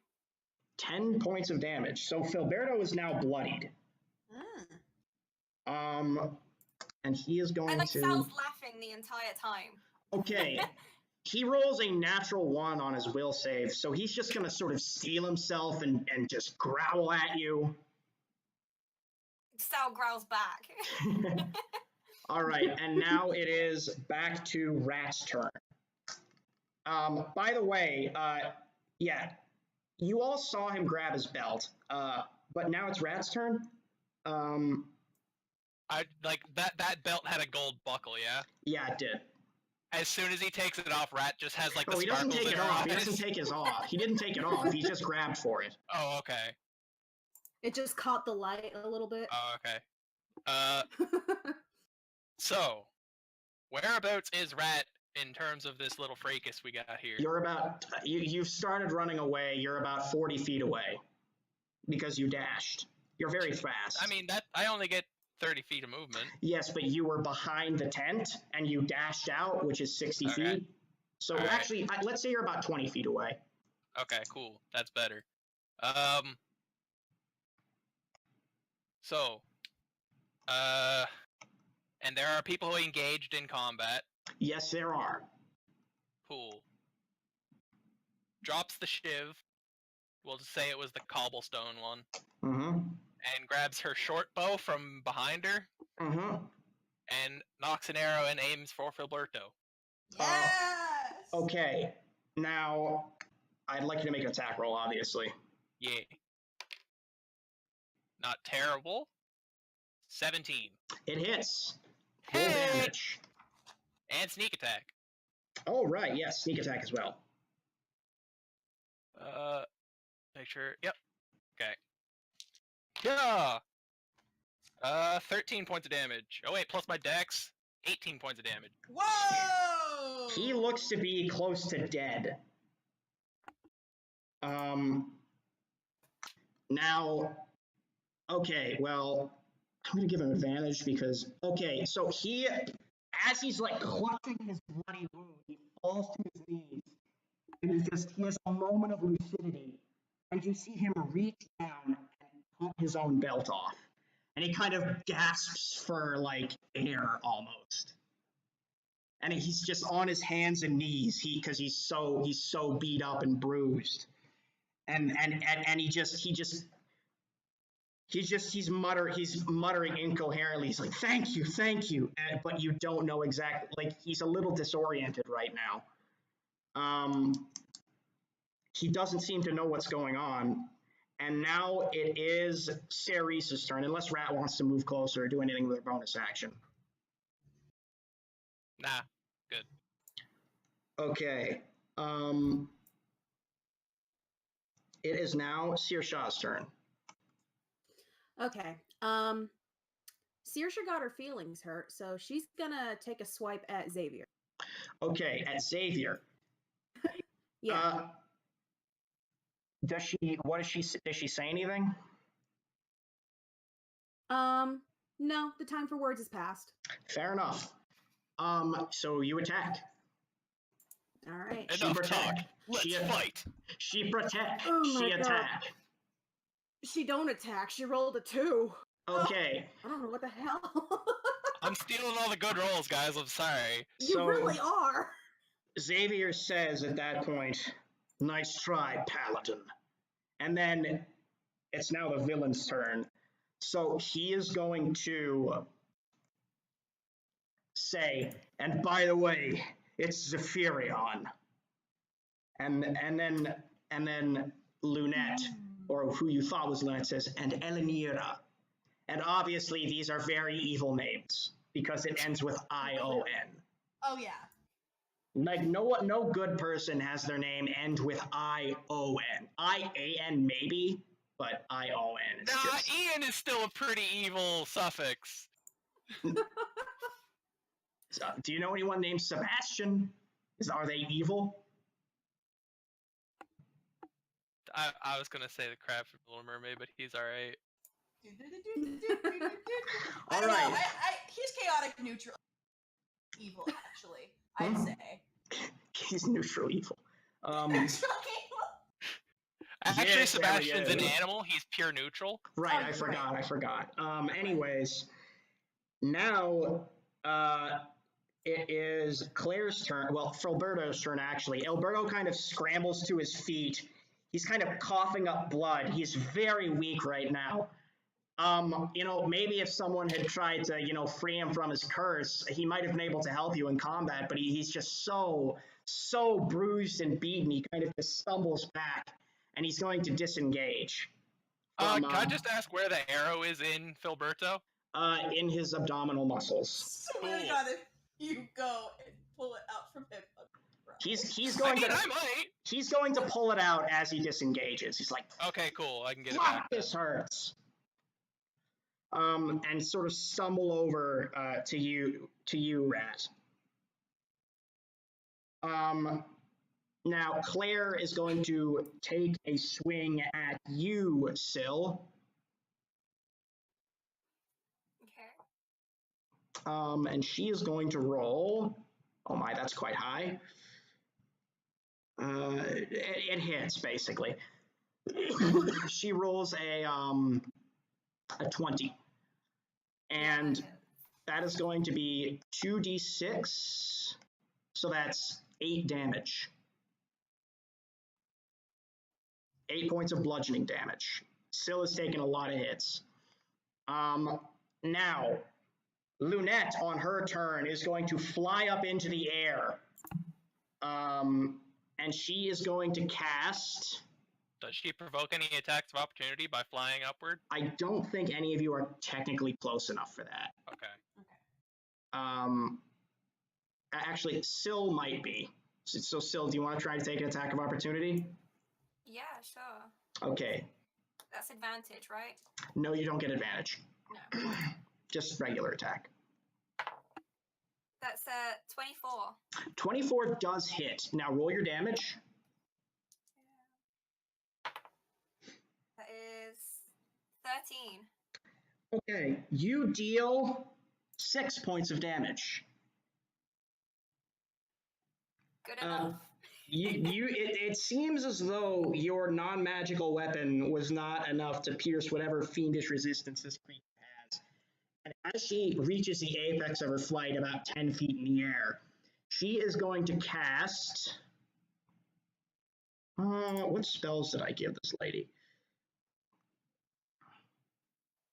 1 second.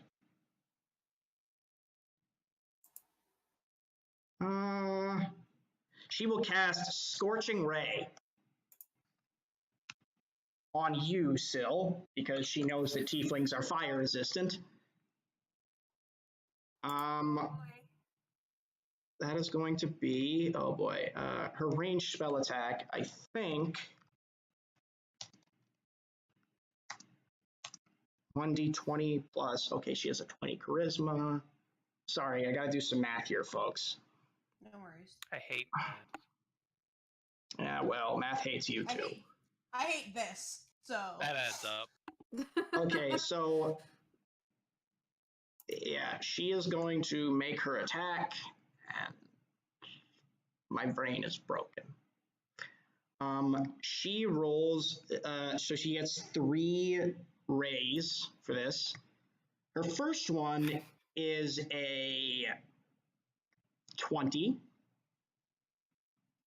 That hits. Her second one is an 18. That hits. Her third one is a 22. That hits. All right, so she is going to get, I believe Scorching Ray is 2d6 for each, so that's 6d6 fire damage. That's 20 points of fire damage. And I'm knocked out. All right. So, Oh, heck. Scylla's been knocked out. It is now, and Lunette does a cackle. She, ha ha ha ha ha. After 10,000 years, I'm final. No. I'm not pleased because I was this direct interest of this woman, and now I'm knocked out, and there's nothing I can do. Oh, believe me, you're still her direct interest. But let's just say you're not signing the contract now. Whoa, it is now. Oh no, wait, did I skip Xavier's turn? I think I did. No, he definitely he missed all of his attacks. Xavier's turn. All right, so Yeah. Xavier takes a swipe at you. Actually, first he's going to cast Compelled Duel on you, Saoirse. So you, Heck. You got goodwill, come on. Compelled Duel. I need to remember the save on that.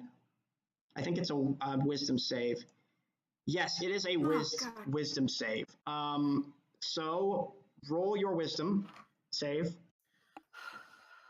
This is when we do the reveal that Rat actually has 72 strength, right? Yes. She is the swollest of rogues. She's a tiny little person, but like has one really giant arm. 10. All right, you are locked in combat with this incubus. And he appears to be a lot like physically stronger than a normal incubus to be swinging that greatsword around. And speaking of swinging that greatsword around, he's going to swing it at you.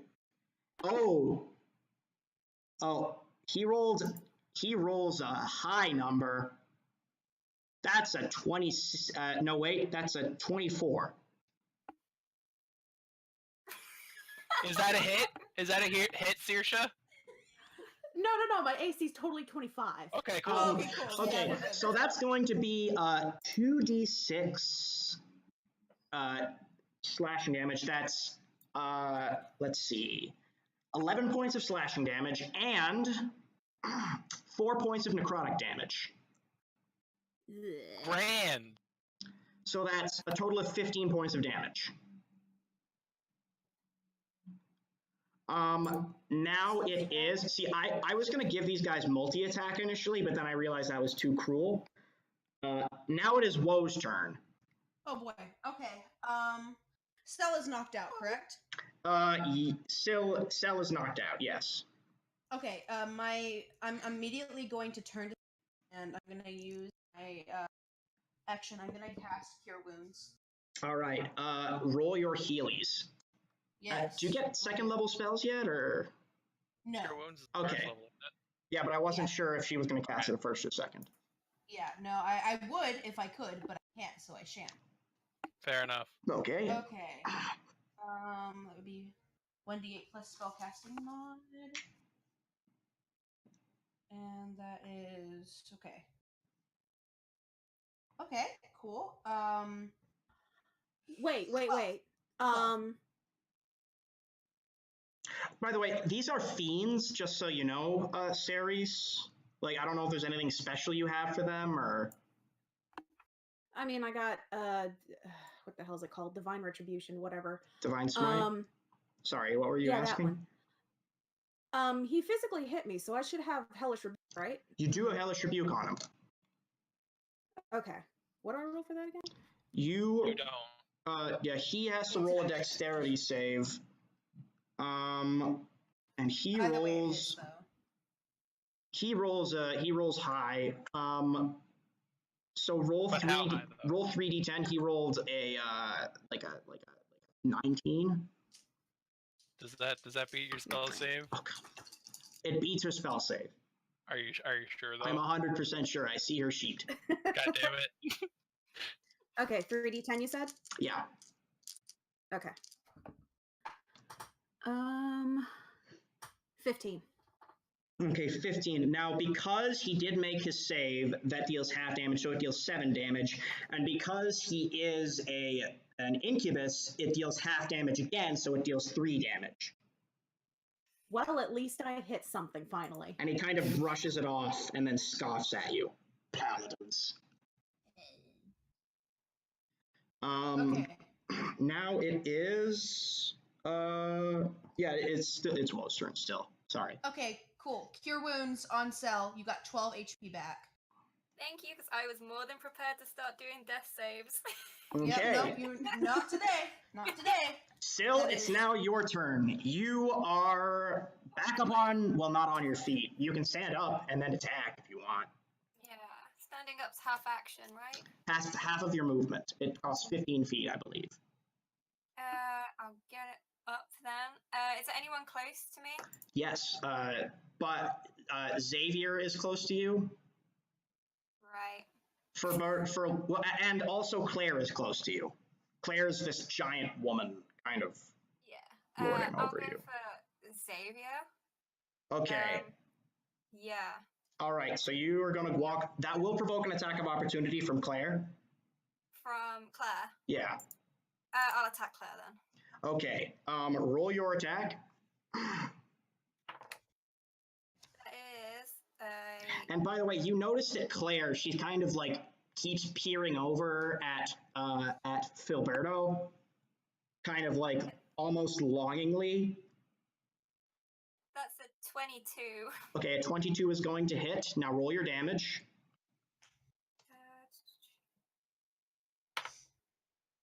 That is 9. You deal 9 damage to Claire. And then for my bonus action... Wait, she needs to make a will save first. She succeeds on her will save, and she immediately tears her necklace off and runs over to Filberto. You can take an attack of opportunity if you want. Yeah. What, I'm do you, gonna. you just hit her again? Yep. As you swing, okay, roll. No, I missed. That's an 8. Okay, so she doesn't even notice. Her long, giant legs, she kind of runs over to Filberto.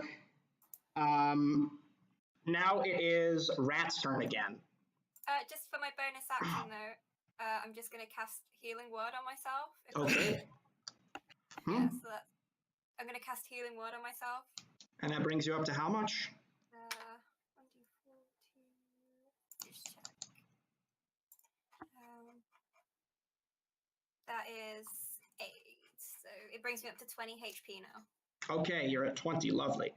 Now it is Rat's turn again. Oh, actually, sorry. You hear a roar from somewhere. Oh, I was good. gonna ask, has Grimsby gone? No. The roar of a lion. I'm just gonna roll initiative for him real quick. Don't you mean roar initiative? I'm gonna roar. Okay, just for that, you have disadvantage on your next attack roll. I I'm refuse. kidding. I'm kidding. I thought you were being for real, and I almost cried. I'm already close to crying, so Look, that's Rat fine. would succeed anyway. Probably. A lot of her rolls have ended up in the 20s. Okay, so he has. That's gonna. Okay, he tied with Syl, so he moves last. Okay, has Grimsby gone? Is Grimsby still here? What's up with Grimsby? Grimsby is running after you, but nearly dead. Do I see him? Yes, and Cool. he's pissed. Cool. So it is my turn, not his? Yes, 'Cause it's your I turn. don't think he's gotten an action. It is your turn. Okay. I shoot an arrow at Grimsby. Okay, make your attack roll. Yeah. 15. It goes into his head. He dies. Any kind of actually, Wait, it goes. he was running. Can we say that the arrow stopped him and he just kind of like fell backwards? Yes, like exactly. That is what happened. Amazing. And then just slumps backward onto the ground. Do you want to move or?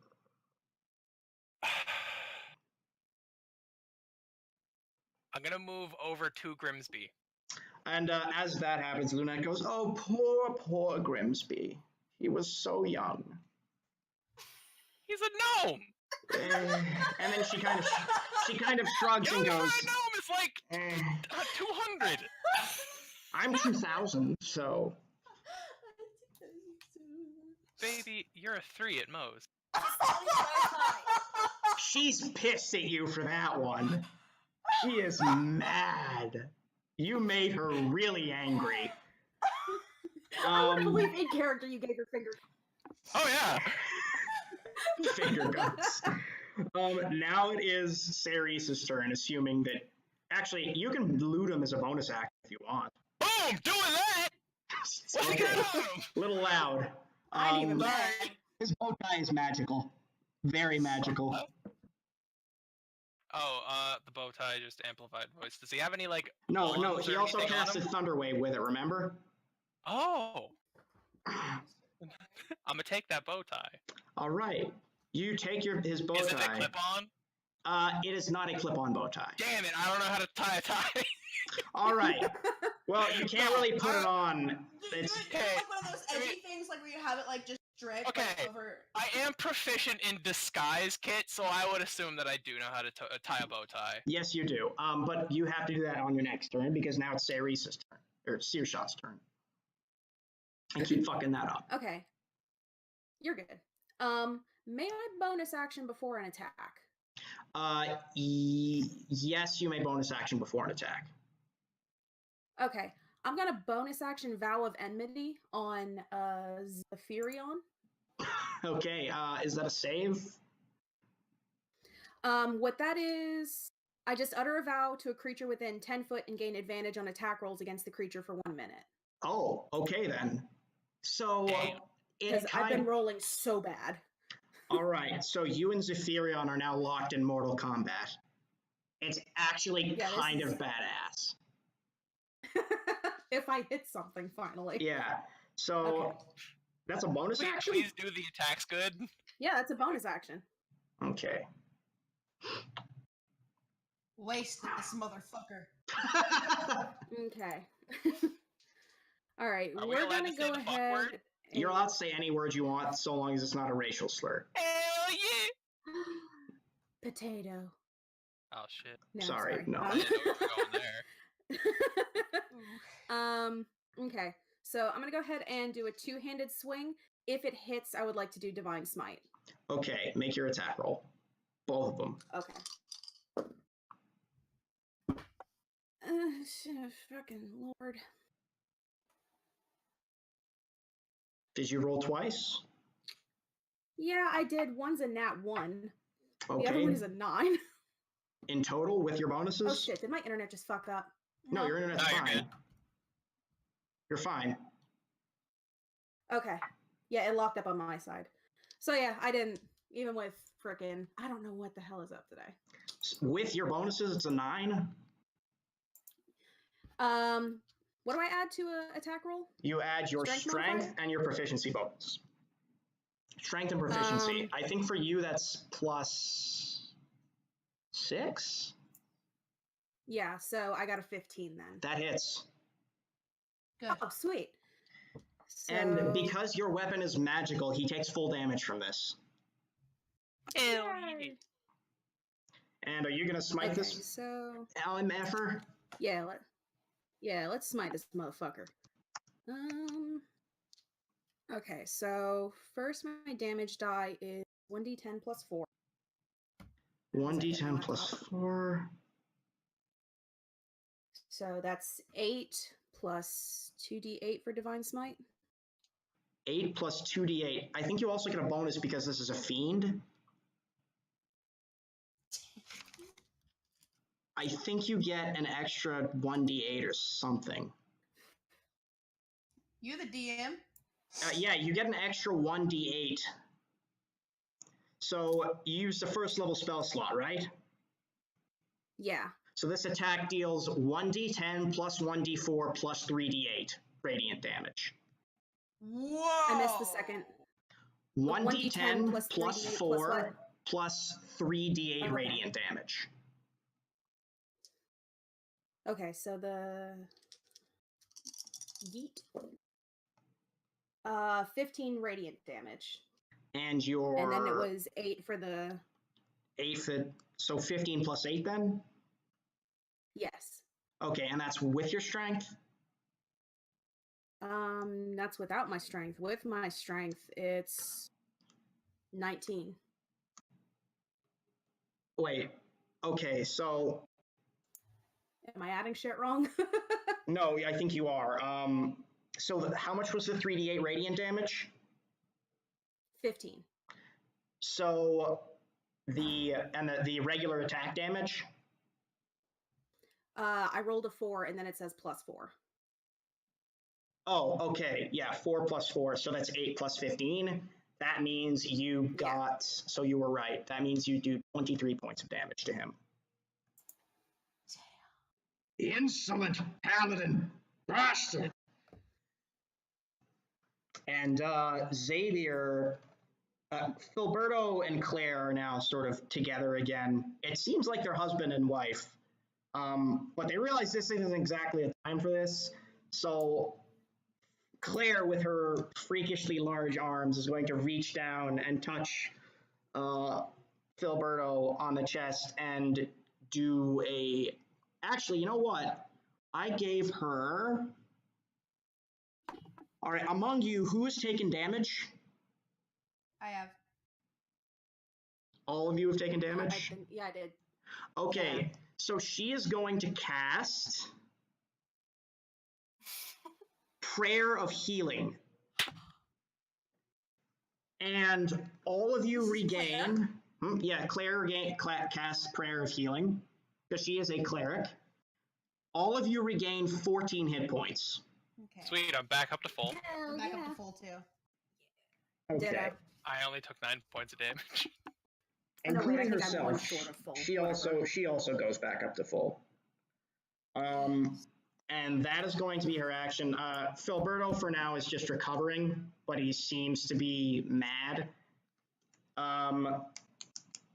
Now it is Xavier's turn. He is going to attack you, Ceres. Saoirse, my bad. He rolls that's a very bad roll. He rolled it real bad.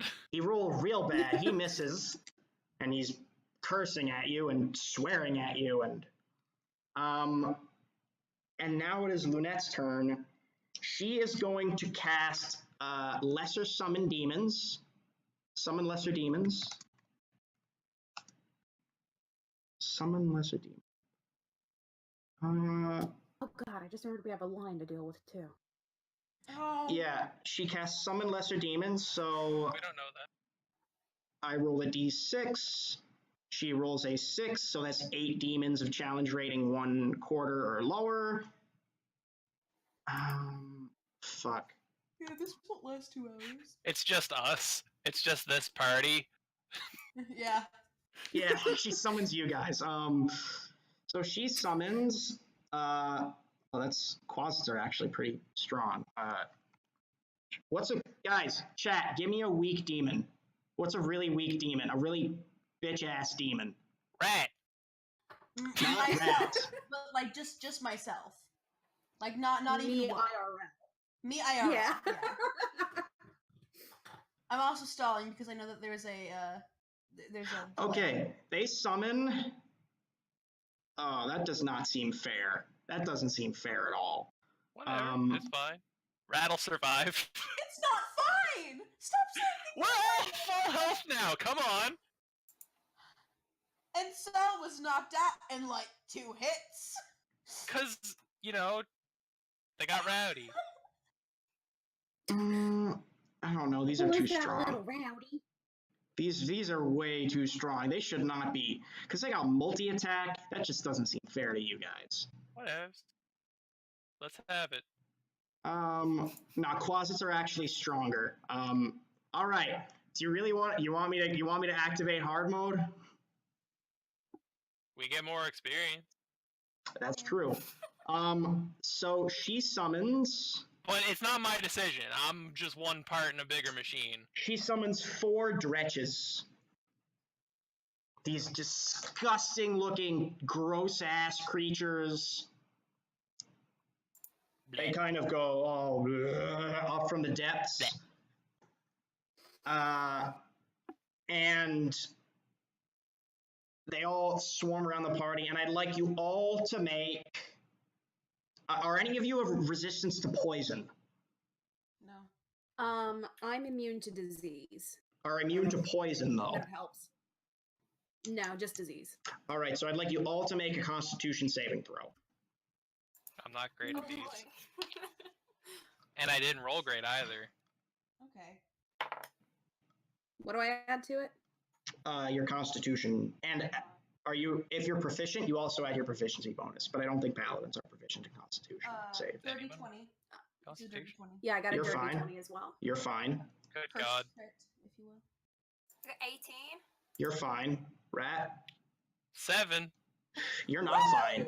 Rat, you actually wait. You're too far away because you shot with an arrow, right? Yeah, Okay. I was 20 feet away. Yeah, from you're them, I think. you are fine actually. Rat lives Although again. there is kind of a cloud of disgusting green gas in that area now, and you Not think, going anywhere near that. okay.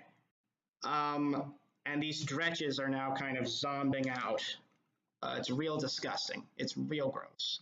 And they rolled terrible on their initiative. Jesus Christ. Good. Fantastic. Save the worst for last. All right, so now it is Woe's turn. Oh, good. Okay, well.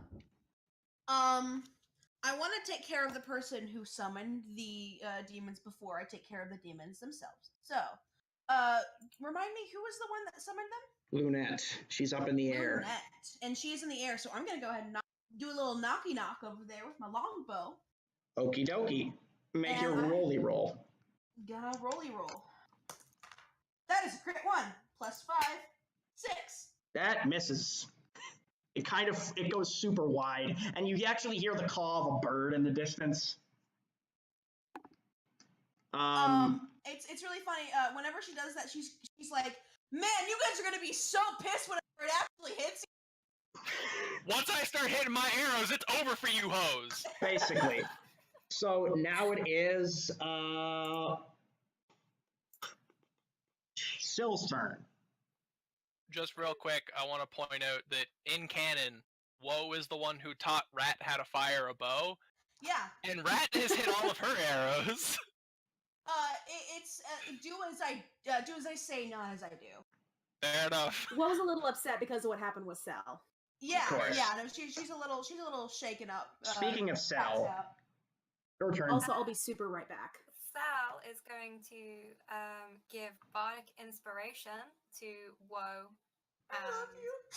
to Saoirse, and then so that's a D6 each, and I'm going to give one to Rat as well. Oh, you can do it all 3? Yeah, I've got 4d6 bardic inspiration to give out. Oh, lovely. And you could do that every turn as a bonus action? Yeah, it's a bonus action. So who else do you want to give it to? Because you got 2 other allies on the sidelines. Give it to Claire. We like Claire. No, Claire, make your own apparently. decision. Make your own decision. Filberto is dying though. No, Filberto's he's fine taking the now. He vote. got healed. Yeah, but only for 14. More than No. enough. You'll be fine. No, go with your own gut. Don't go with. Okay, I'm a Valabard, so you can add that to your weapon damage. Instead. Nice. You can add that to damage? Yeah, it's a Valabard trait. Valor Bards are cool. I am going to. You have Bardic Inspiration now. Yeah, and then I'm going to cast Enthrall. On? Lunette. Oh, these are awful. So Enthrall. And I'm going. So I get to say a string of distracting words, and I'm going to say, Lunette, I am going to sign the contract. All right, so. You have to make a wisdom saving throw. All right. I like to imagine that just because Cell didn't have his violin out, that his bardic inspiration was actually just him like rhythmically tapping on his shield with his axe. Yeah, it's like a bell, like ding ding.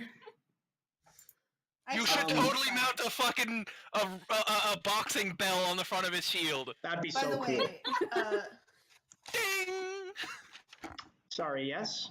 Saoirse, you have Bardic Inspiration now. Yes, and if you want, you can. Thank you.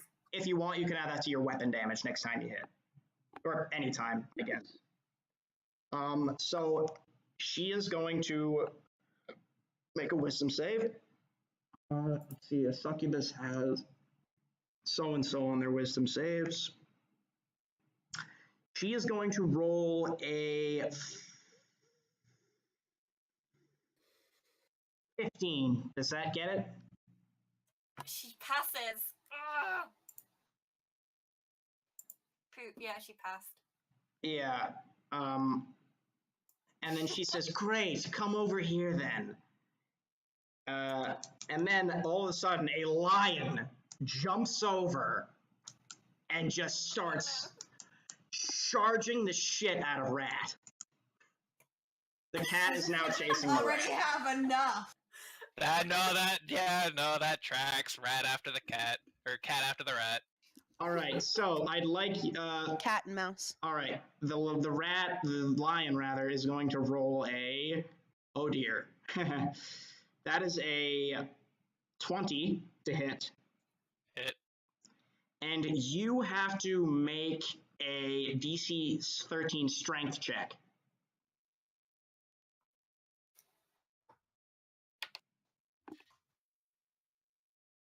$17. Nice. All right, so you are not knocked over. And you take from that attack. Oh dear, that's 11 points of damage. Cool. And this lion is now all up in your grill. Cool. And it is now the Dretch's turn. Okay, the Dretches are going to zomb on over to you, Woe. Two of them. These guys they have multi-attack, but I don't know if I'm going to give them 2 attacks. All right, they can't move and attack on the same, and multi-attack on the same turn anyways. So going to attack with claws.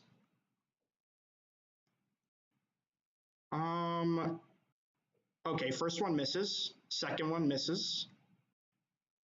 Misses with a bite attack as well. What's your AC? My AC is 14, sir. Okay, so one of them does actually. No, wait a second. They don't get 2 attacks, so they all miss. And then the other 2 dredges are going to go for you, Syl. Oh no. Okay. Sell. What? So, sorry. Okay, one of them rolls a 14. Miss. Another rolls a 20. Hit. Okay, so that is going to be, I think, 2d4. That's going to be 8 points of damage. Sorry.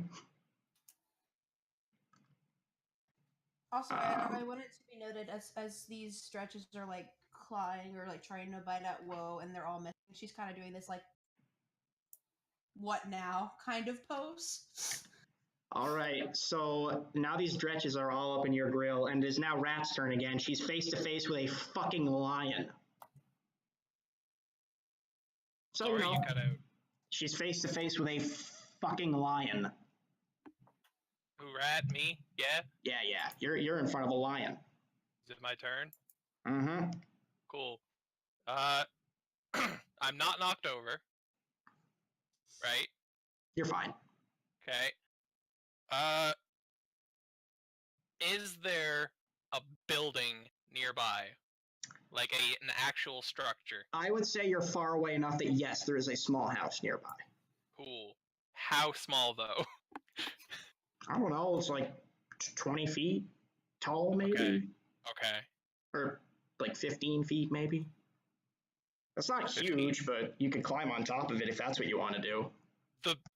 My thought process, like what I'm going to probably do, is try to anger the lion, and then just absolutely use every possible foot of movement I can to get up onto a house. All right. So that it cannot jump up to me. So are you going to disengage? Shit, you're right, I have to do that. That's only a bonus action. Yeah, but then 'Cause I you're a don't get rogue. bonus action dash. Yeah. I'm going to say the house is close enough that you can probably scramble up it with a good enough athletics check. Okay. Well, I have spider. Oh, right, yeah, you have the boots of spider climbing, so you don't even need an athletics check. You can scramble up the wall. Okay, so do I have to use a double move action to get to the house? Or can I make an attack? I'll let you make an attack. Okay. It's just gonna be a tail slap in the face. All right, I'll count So you as proficient in that. No! I'm not proficient in unarmed. Well, yeah, but it only deals 1 point of damage. Plus your Okay. strength modifier. It just deals 1 point of damage then. Okay, it just deals 1 point of damage. 18. It hits. You slap it in the face with a tail, mockingly. Slap him real good. Yeah. Look at me, bitch! All right, and then you And run just up. book it up this house. You run up. You make it most of the way up. Now, Saoirse, it's your turn now because you are out of actions, Rat. You are still locked in combat with Xavier. I think I'm just gonna try and smack him again with the sword. All right. So, yeet. Oh, one of them definitely hits because I rolled a 19. Damn. Check for a crit though. Okay, so.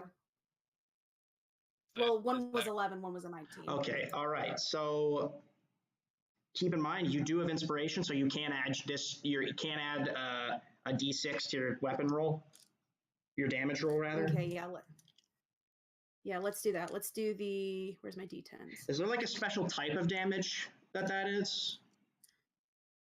Slashing. No, I'm talking For to the- I'm talking to Syl. For your inspiration, is there a Oh. special type of damage? So, No. Cell. It's, Sorry. no, you just add to it. Okay, so it's all magical slashing damage. Okay, so that was 1d10 and then the d6. 10 total. 10 total damage? And I use the inspiration. Okay. Yeah, rolled a 2 plus 4 plus 4. Okay, and do you want a divine smite? Yeah, why the hell not? Okay, deal another 3d8 radiant damage. Oh, these are good. 18 radiant. 18 radiant damage. So what's the total? You deal, that's 28 points of damage. You fucking wallop this guy. He is bleeding a lot. And again, because you're the magic weapon, he's going to take all of that, and he is pissed off. Yeah, buddy. So at this point, Filberto is going to get up and run over to one of the dretches, and he is going to make his scimitar attacks. Right. Okay, so his first attack will hit. I think he has a plus. Filberto has a plus 3, I think, to his strength. So the first attack's going to hit and deal 6 points of damage. The second attack is going to hit and second attack is going to miss. The third attack is also going to miss. The fourth attack is going to hit and deal another 6 points of damage. So the dretch that he is melee attacking is now bloodied. Claire is going to go and bash that same dretch with her mace, kind of reaching over Filberto, and is going to get a crit. Claire is going to roll. Holy shit, Claire's kicking ass this game. So Claire kind of, as she hits. Claire has inspiration too. Oh, right, yes. In that case, I'm going to roll a d6 because, okay, well, it doesn't, either way, it kills. So she kind of comes down on the dretch and kind of like a stake pounds it into the ground while cracking its skull. So the dretch is now dead and also stuck in the ground. And then it kind of just disappears in a puff of abyssal smoke. And yeah, they seem to be a lot better now that they've been freed of that curse, whatever it was. And now it is Xavier's turn. And Xavier is going to attack you, Ceres, once more. He is mad, and he is going to roll. He's mad. He's mad. He's going to roll a 15, I think. He's going to roll a 15. What'd you say? He rolls a 15. Which hits. That's exactly my armor class, so it hits. Okay. Yeah. Why do I have more armor? He Oh wait, gets I get to add my dex. 7. He deals 7 points of. Sorry, he deals 11 points of slash. No wait, he deals 10 points of slashing damage. And 10 points of slashing damage and 3 points of necrotic damage. So that's a total of 13 points of damage. Okay. Now it is Lunette's turn. She is going to catch. Yeah, she'll cast Scorching Ray again. And she is going to send. She's pissed that you're murdering her husband, so she's going to send them at you, Ceres. Her first one is. Saoirse, excuse me, I keep fucking that up. I'm probably not going to stop fucking it up. Saoirse, the first one is going to be a 16, which hits. The second one's going to be, that's going to be a 26. And the third one is going to be a 21. So those all hit. She's real good with these rays. Yeah, she's real good with these rays. And that you take a total of 19 points of fire damage. Fire? Yes. Resistance. Oh right, yes, you resist fire damage. So that's 9 points of fire damage. Thank you, Skella. Okay, I can live with that. Ugh, still not good, but I can live You with that. insolent brat. I don't want to attack a chick with fire resistance. Yeah. You were murdering her husband. Also, I had a bit of a lapse in judgment, and I felt Syl had suffered enough.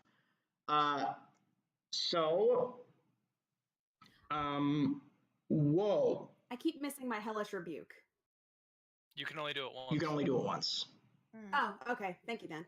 All right. Whoa, it's your turn. Whoa.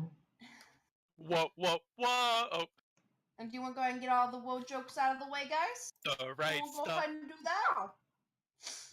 All right. Thanks, Crash Bandicoot. All right, cool. I'm gonna do the same thing. I'm gonna go for my longbow, and I'm also gonna use my inspiration die if it hits, of course, because the d6 plus it's for the damage, right? Yes. Not Or is it just, to attack? but it can be if you want it to. Yeah, you can apply Okay. it to damage if you choose. Okay, cool. Then I'm gonna use my bardic inspiration for this too. You just get to use Let's it once. see. You only get to use it once. Okay, and I rolled a good enough thing, so I'll use it for damage because I rolled a 16 longbow. That's 21. Okay, 21 will hit. And who are you hitting?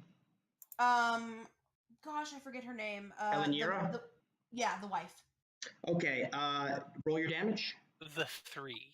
Let's see here. It is 1d8. Okay, and then I can add for the bardic inspiration. What do I add to that? Got a 5. Going to No, you roll a add. d6. What? The bardic inspiration, if you're adding it to damage, you just roll a d6 and add it to whatever you're doing. Cool. That is a 4. So that's 9 damage. I got +1 piercing, so 10 damage. Okay, so she will take. That's 5 damage. So yeah, she'll take 5 of that damage. Okay. And she's mad at you now too. She's mad at everyone. Except for Rat. No, she's still mad at Rat about that comment from earlier, but she kind of got distracted by someone Yeah. beating up on Oh her. yeah, I forgot I called her a 3, even though I made a callback joke to it like 10 Yeah. seconds ago. All right, so now it's Syl's turn again.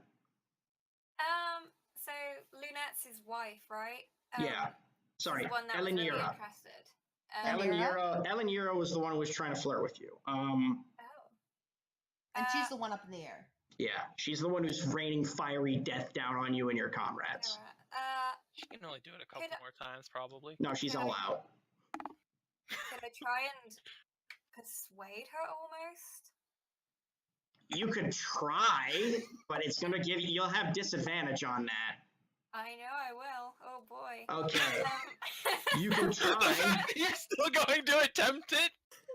It's just like, oh wow, Cell's out of options. It's like if I can convince her I want to join, maybe she might stop. All right.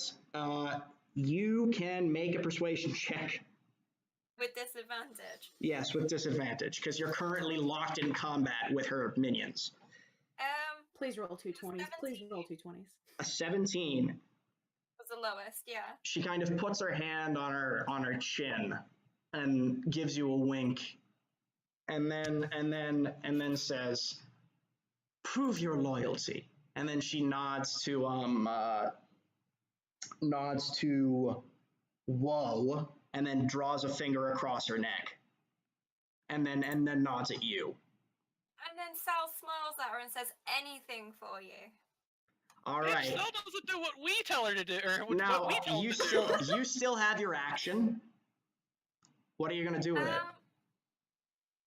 I'm gonna go over to Woe. If that's possible. Lunette says, "Do it." Do it. Do it. Do it. Kill him. Oh, by the way, I just forgot. You have to make a con save because no, actually, Woe has to make a con save, and Cerise has to make a con save. I have to make a con save? For Yeah, I the the dretch gas. Okay. or Drass, as we're calling. Ooh, You said heck. con? It's a save? Yeah, That's 17.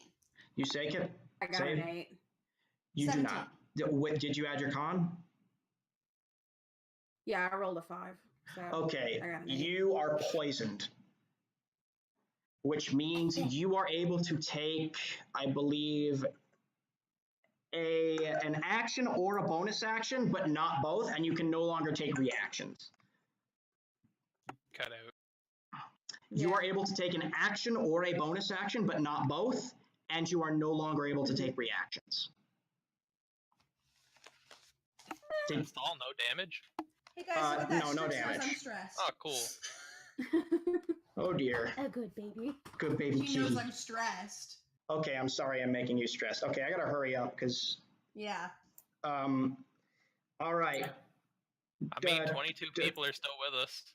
Lion does Syl, it's your turn. Sorry.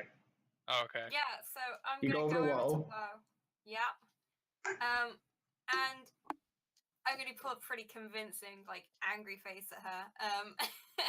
And I pull out my dagger, right? And I feint stabbing her though, like against the side. Make a under her deception or a sleight of hand check.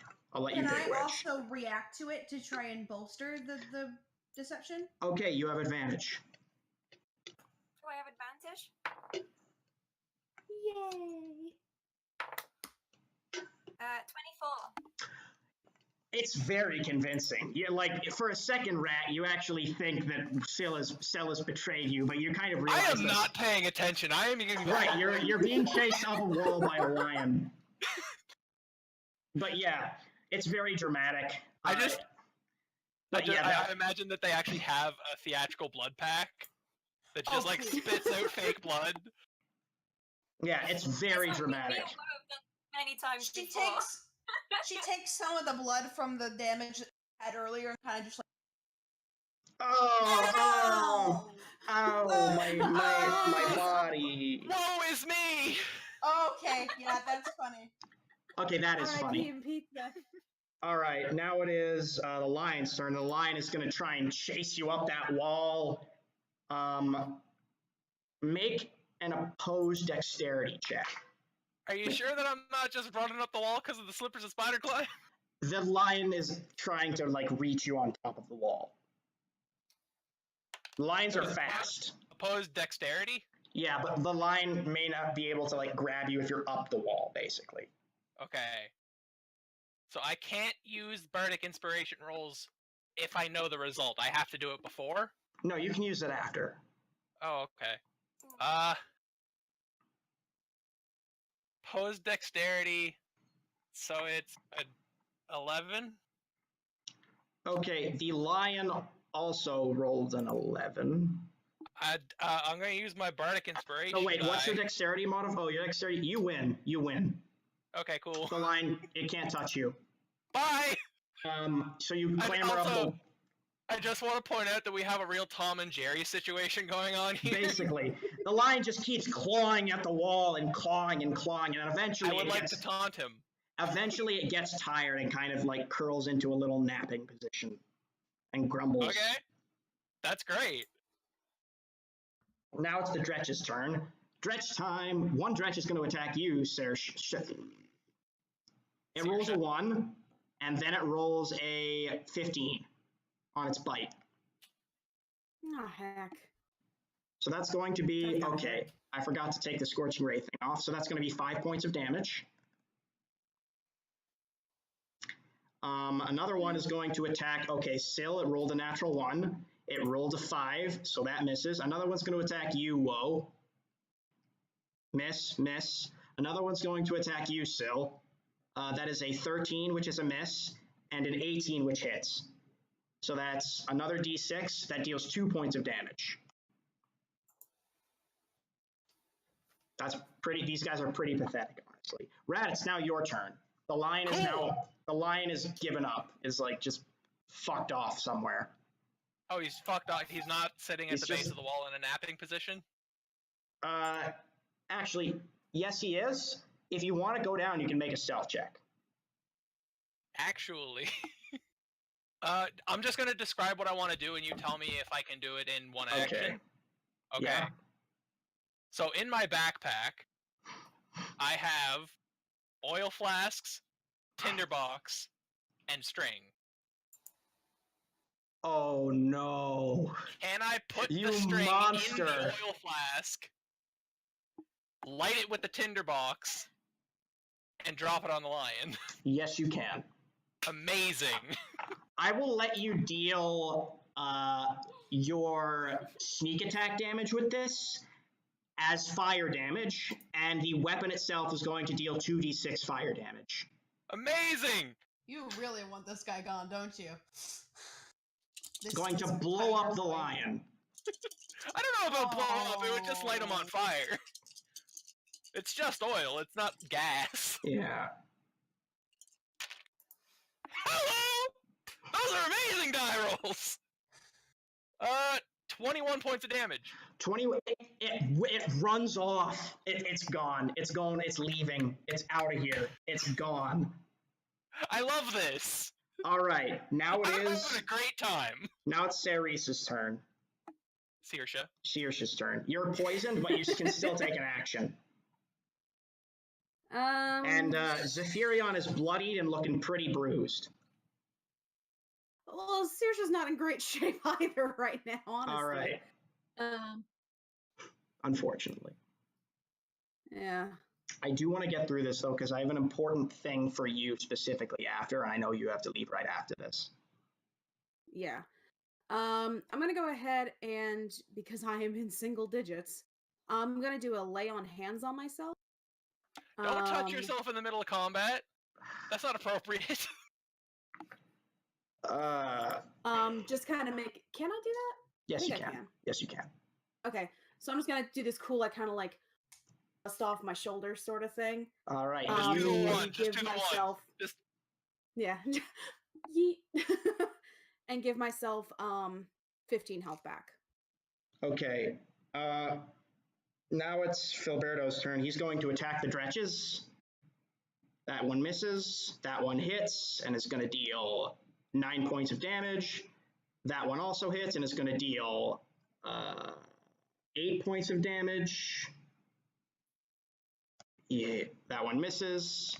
That one definitely hits, and that's another dretch dead. He decapitates it, and it disappears afterwards. Claire is then going to cast... he's then going to cast Protection from Evil. I just need to make sure it does what I think it does. Protection from Evil and Good. On you, Saoirse, and that gives you... So now all fiends have disadvantage when they attack you. Nice. And he has kind of locked himself into combat with you with his compelled duel thing, so he can't exactly attack anyone else. Now it is Grimsby's dead. Xavier is going to attack you again, and he's going to roll badly and miss you. Yes. Oh wait, no. Yeah, he's going to miss you. Because he's a +6 and he got a 14. So that's a 14 total rather. So he's going to miss you.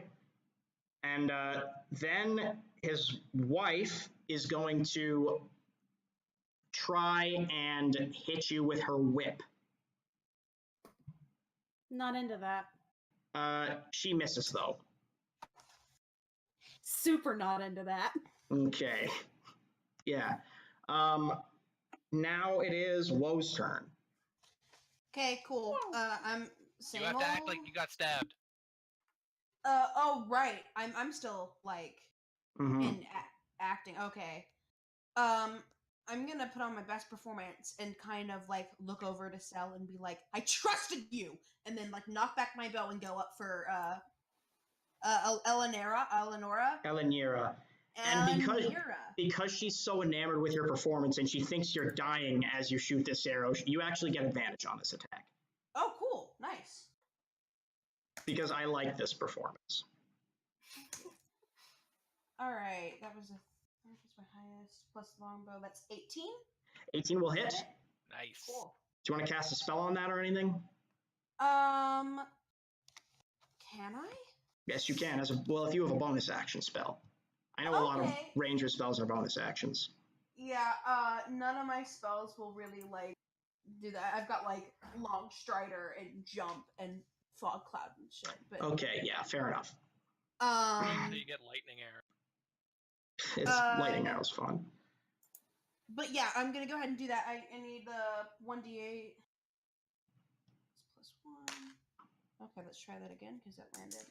That is an 8. 8 plus points 1 max damage, that is 9. Okay, so she gets hit for 4. But she has kind of come down to see Cell, excuse me. I'm always going to make that mistake. So she's now closer to the ground. You could probably hit her if you're near her. Syl Whoa, also, you have to make Constitution saving throw? Yep. Actually, it's woey. All right. It's wee woo. If you beat 11, you beat it. Let's see. You said con. Yeah, it's 11. It's 12. Okay, I you rolled beat it. 12. All right, and so do you, Sil. Make a saving throw. Which one again was it? Oh, wait, sorry, you're not in the gas yet. Okay.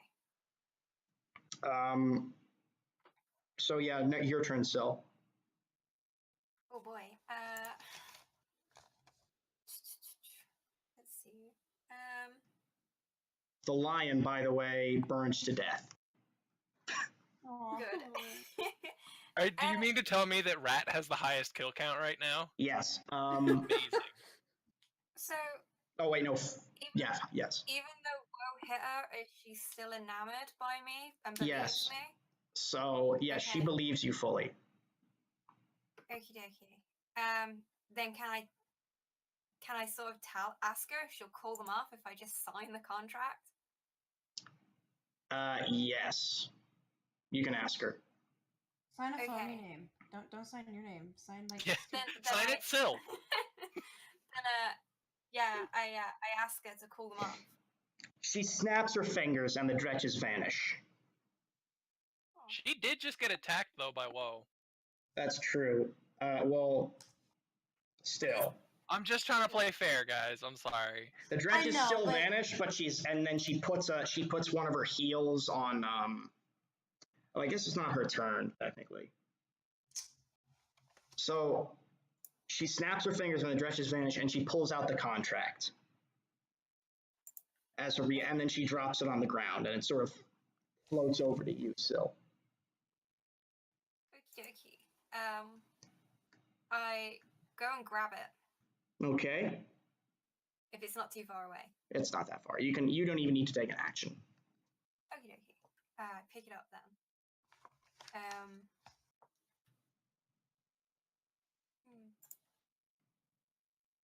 Sign it. And she Okay. snaps a finger and a pen appears in your hand. I sign it. Okay. When I said it was just a contract, I meant it. It's just a contract. Okay. So you're now technically signed up to perform at their circus. That's all that happened. Okay. Well, But if we destroy the circus, Can't have a circus without a ringleaders. It's fair. All right, now it is the lion's. Well, the lion's dead. I forgot. The lion died. It's back to Rat's turn. Hey! The dretches are gone. Now it's just Zephyrion, who's almost dead, and Elenira, who is nowhere Okay. near dead. Rat will collect all of her things back into her burglar's pack and throw it on, Mm-hmm. and then start sneaking down. But I think I move at half movement, and let's just say I get down the building, Okay. and I will start sneaking. Do you want to attack someone? I don't think I'm in range. I had to move a lot. You have a short. You have a short bow, don't you? Yeah, but I had to move a lot. It's still gonna be long enough to shoot someone. Can I do the stealth first? Wait, I can cunning action hide. Yeah. Done. I'll do that. Okay. Make a stealth. Hell yeah! Okay. Guys, I'm real sorry about these rolls I'm getting. Don't be apologizing. That is a 28. 28. Okay, you are hidden. Do you want to make an attack? And you can make it with advantage because you're hidden. Yep, I am attacking the bitch in the air, the 3. Elenira. Ellen Okay. DeGeneres, yep. Ellen DeGeneres. Ellen More like DeSuccubus. Ellen Degenerate. Oh! She takes 1 point of burn damage. I'm kidding. Alright, so attack roll. You rolled a natural 20, didn't you? Yes, I did! Okay. So This is amazing! you double your dice, including your sneak attack dice. This is the best thing ever! Alright. Fuck it, let's do this. Wait. I love that Wait. sound. I'll also add the Bardic Inspiration because I didn't use it on the deck save. That's true, and that because it's crit, you get double the Bardic Inspiration. It's like Rat's birthday! This is amazing! I think that's how it works. Is that how it works? It says all dice are double. Say it works. Okay, I guess it works. This is amazing! Alright.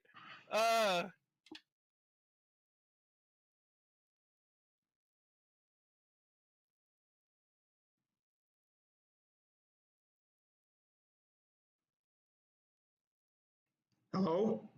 Sorry, I'm doing math. 36 points of damage. Okay, she does resist that. She does resist that, but it's still a fucking healthy hit. Yikes. That's 18 points of damage. 51. Guys, I just decided I love Rat.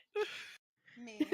So 33, she is, okay, that's 18 points of damage. She's bloodied now. No, wait, yeah, she's bloodied now. That sticks her right in the chest. Amazing. Yeah. So she yells out in pain, "I knew I shouldn't have trusted you!" You cut out. She yells out in pain, "I knew I shouldn't have trusted you!" And now it is Searshaw's turn. I'm Okay. just letting everybody know I am out of stealth now because I did attack. Okay. Okay. Let's swipe at what's his face once more. Okay. So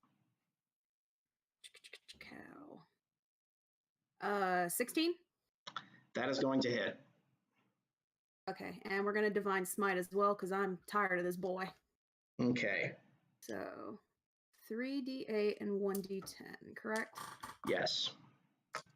Okay. Yeah.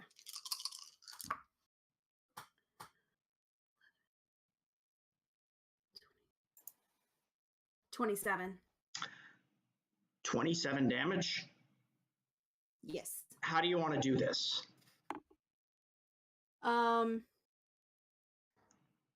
Saoirse's just gonna like look at him and smirk and just perish and then just fucking ram him through. Did we just get a and then perish from Kirsha Yeah. or Kirsha? All right. I told you I Perish. need more. You gotta do the eye thing. The Oh wait. I don't actually understand the reference.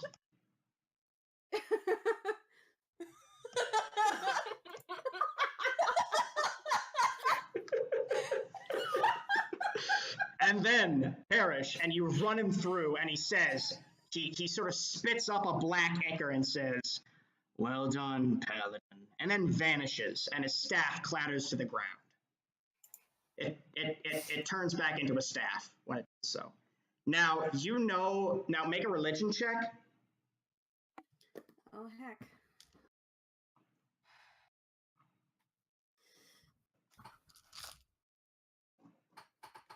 Dirty 20. You know that this is not the end of Zephyrion. He will be back, but he has to go and reform his body in the abyss. So for now, he is, oh dear, did I lose you? Fuck, I think I just lost y'all. Did I lose you? Dan, I don't think we can hear you. What, hello? Hello? We lost Dan. 1 second.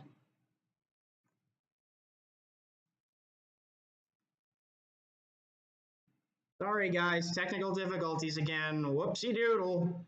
Ugh.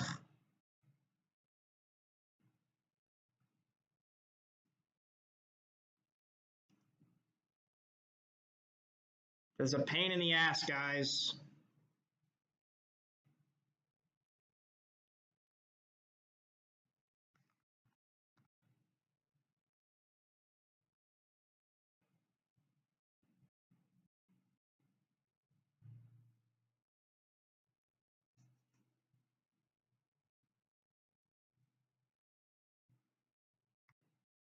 use that Hey, I'm oil back. I'm flask back. I'm in back. that manner.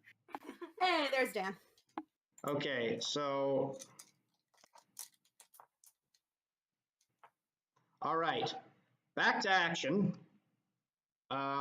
What just happened? You killed Zephyrion, and Killed. Lunette kind of gasps out in rage, "You bastard!" And then is just pissed as hell. Now Filberto is going to go and attack Elenira now that she's flown down and is in range. First one is going to be a hit. Second one is going to be a miss, and that's another hit. So he rolls, okay, that's 2 points of damage. That's another 2 points of damage. 20. Okay. So Elenira is still bloodied and looking slightly more so now. And it is now Claire's turn. She is going to smack her former captor with a mace, and she's going to hit and roll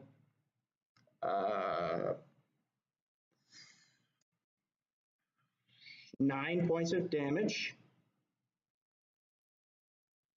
And so Elenira, at this point, now that Xavier's gone, she just, in a huff, vanishes in a puff of smoke. Make a religion check. Me again? Yeah, anyone. Nope. Nope. I don't know shit. Yeah. She's no, gone. I don't. 7. But I barely know that. I got like a 11. I didn't do great that time. You're not sure what happened, but she's gone. So you are now out of initiative. You have survived. All right. Cool. Rat runs up specifically to Woe and Thirsha because Syl is like not responsible, and tells them, "Guys, there's 14 people in the wagon they brought. They're chained to the wall. Yeah, that. But as you say that, Filbert and Claire have already gone to the wagon. They're like already starting to free people. No, but you Okay. don't understand. I need the party to go to the wagon.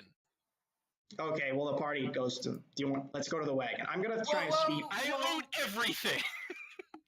As soon as he says there are people in there, even if the other two are free them, you don't know whenever they're going to be back. So she's going to help them out. Okay, so yeah, they're going to start, and they're thanking you the whole time. They're going to start searching the place and trying to get their things back and free the people. They're all dazed and confused, and they're led out of the wagon.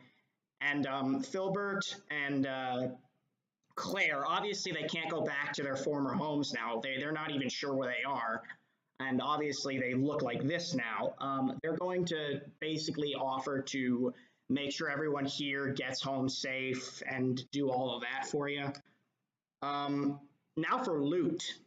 Rat is looting everything. All right, Everything you that loot died. everything. All The right. wagon, the tent, everything. I've already rolled for loot.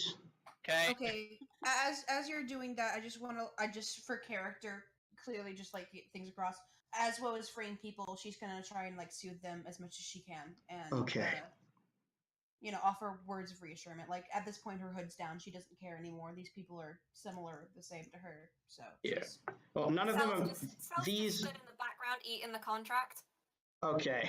love Well, that. oh yeah, because he's a goat. Getting rid of By it. the way, the He's just there like, That's amazing. yeah, amazing. Searshot, the staff, by the way, has sort of clattered to the ground in front of you. Oh, Thirsha's Okay. gone to the wagon. I made sure of it. So Rat takes the staff. All right, No, I'm kidding. you realize it's okay. Do you want to pick it up? Who, me? Yeah. You realize it is a magical item. Whoa. You can spend some time attuning to it if you want.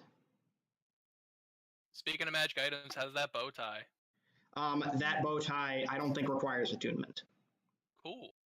But you can wear it if you want. Do I know what it does as soon as I put it on? Or Yeah, it amplifies your voice, and you can cast Thunder Wave twice per day as a first level spell nice. with a DC of 15. What kind of straightens it? Like, because it might be like a little crooked. She kind of like. Aww. Aw. Yeah, and you can like wear it in your hair too if you want, but I don't think Rat has much hair to wear it in. Would around the arm work? Yeah, around the arm would work.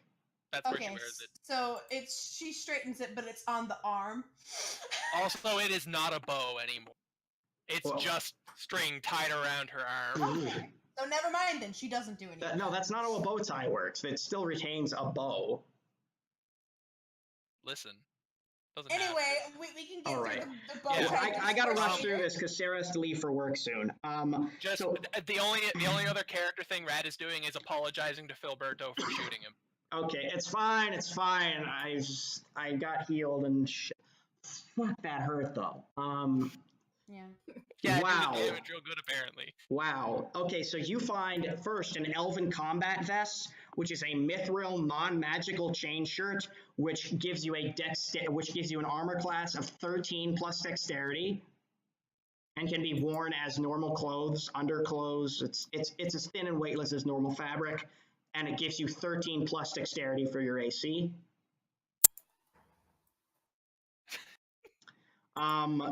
You find a set of questionable-looking leathers. They are definitely something. They're very So I'm just gonna write down bondage gear. Yeah, no, that is what it is. It is bondage gear.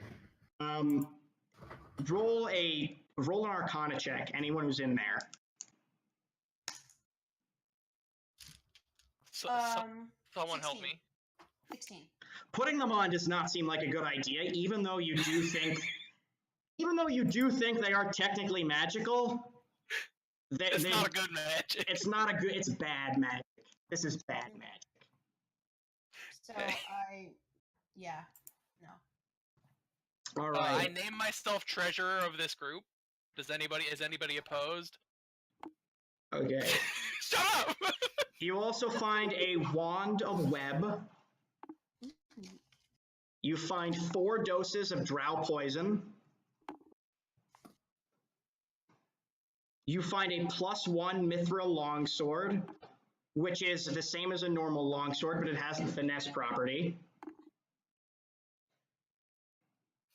You find 40 electrum pieces, equal to 20 gold pieces. You find 1,400 copper pieces, equal to 14 gold pieces. You find 11 gems worth 100 gold pieces each. You How find many gold pieces? Sorry. 100 gold pieces each, so that's a total of 1,100 gold pieces in gems. You find a potion of healing, and you find 1 scroll of mending. Can I get the wand of web, por favor? We'll sort this out. Okay. Okay, yeah, I just want to get through it quick because Sarah has to leave soon. Yep. And this is important for it. And as Filberto is searching, you also find a letter, and it appears to be written in Undercommon. You read Undercommon, correct? I don't. Saoirse? I do. Saoirse? So I it do. says as follows: To the DeSazma family circus, your last shipment has arrived safely. These slaves will put to be work in our mithril mines or will be used as test subjects for our joint experiment. Any of the more appealing mutants that result from them will be delivered to your freak show as per our contract. On a personal note, let me just say how much I've noticed things improving since the establishment of this pact with your boss. Our grand hall is once again bustling with activity, and after so long, it seems as though our house matriarchs have once again began to find the spring in their step. Though I am but a humble servant of our house, I am overjoyed to be sharing in the benefits. I purchased a new gold inlaid codpiece that I'd be happy to show you both during your next visit, and there appears to be a winking emoji on the page there. Now that we've begun to build up our mithril stores, our smiths are once again hard at work crafting weapons of war for the next phase of our plan. If they continue at their current pace, not only will we be able to achieve our former glory, we will be able to surpass it. We shall become the most powerful house in the Underdark. on the backs of the mithril mines we've taken from the dwarves and the slaves you have most generously donated to our cause. Unfortunately, that damned dragon might be onto us, but we're working on a way to take care of him. If this cooperation continues, your share of the wealth is assured. We shall not soon forget the abyssal blessing which you have imparted onto us. May Loth be praised. Zaron Olenrai. And printed under the name are the 3 dots arranged horizontally. The exact same tattoo that Saoirse has on her face. Okay. To mark her as a slave. And that's where we'll stop. Oh! All right, so pimp your channels real quick. I'll let everyone know where they can find you. I start at upper left and then just go down, so it would be Mustang Sarah. Mustang. I'm on Twitter at Mustang's Art, and I'm also on the Dice Camera Action subreddit at Mustang is in Flames. Feel free to follow me or to look at my art on there. It's all up on there. It's good art. And whoa, Alex Elizabeth. Hello, yes. You can find me on Twitter at MyBigMood. Same username as I am in chat. On YouTube, you can find me /C/Alex Elizabeth. I write some songs. Big mood. And it'll be a good time. Thank you. All right. Saoirse. Sarah. Good. You can find me on Twitter at Sarah_Desdemona. There's links to my Instagram and my art blog, which have my art there. And yeah, that's pretty much it. It's just me rambling in my art. All right, and last but not least, Skella. Hey, I'm Skylar. I'm on Twitter as _. Sorry, you cut out? Hello? You gotta be kidding me. Again?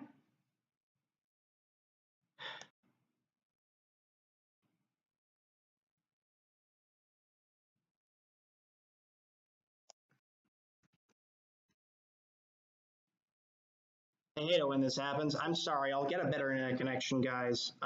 You can find him at _Skella. That is probably going to be it for our stream. I apologize that I had this unceremonious disconnection. We might have to end it here if I can't reconnect. I'd like everyone to say their proper goodbyes, but I hope you all had a great time on this stream. What will happen to Saoirse? And will she find House Olenrai? Will Rat and Woe ever figure out their mysterious past? Will Sel Buckthorn stop fighting people in the street? Tune in next time to find out. Bye.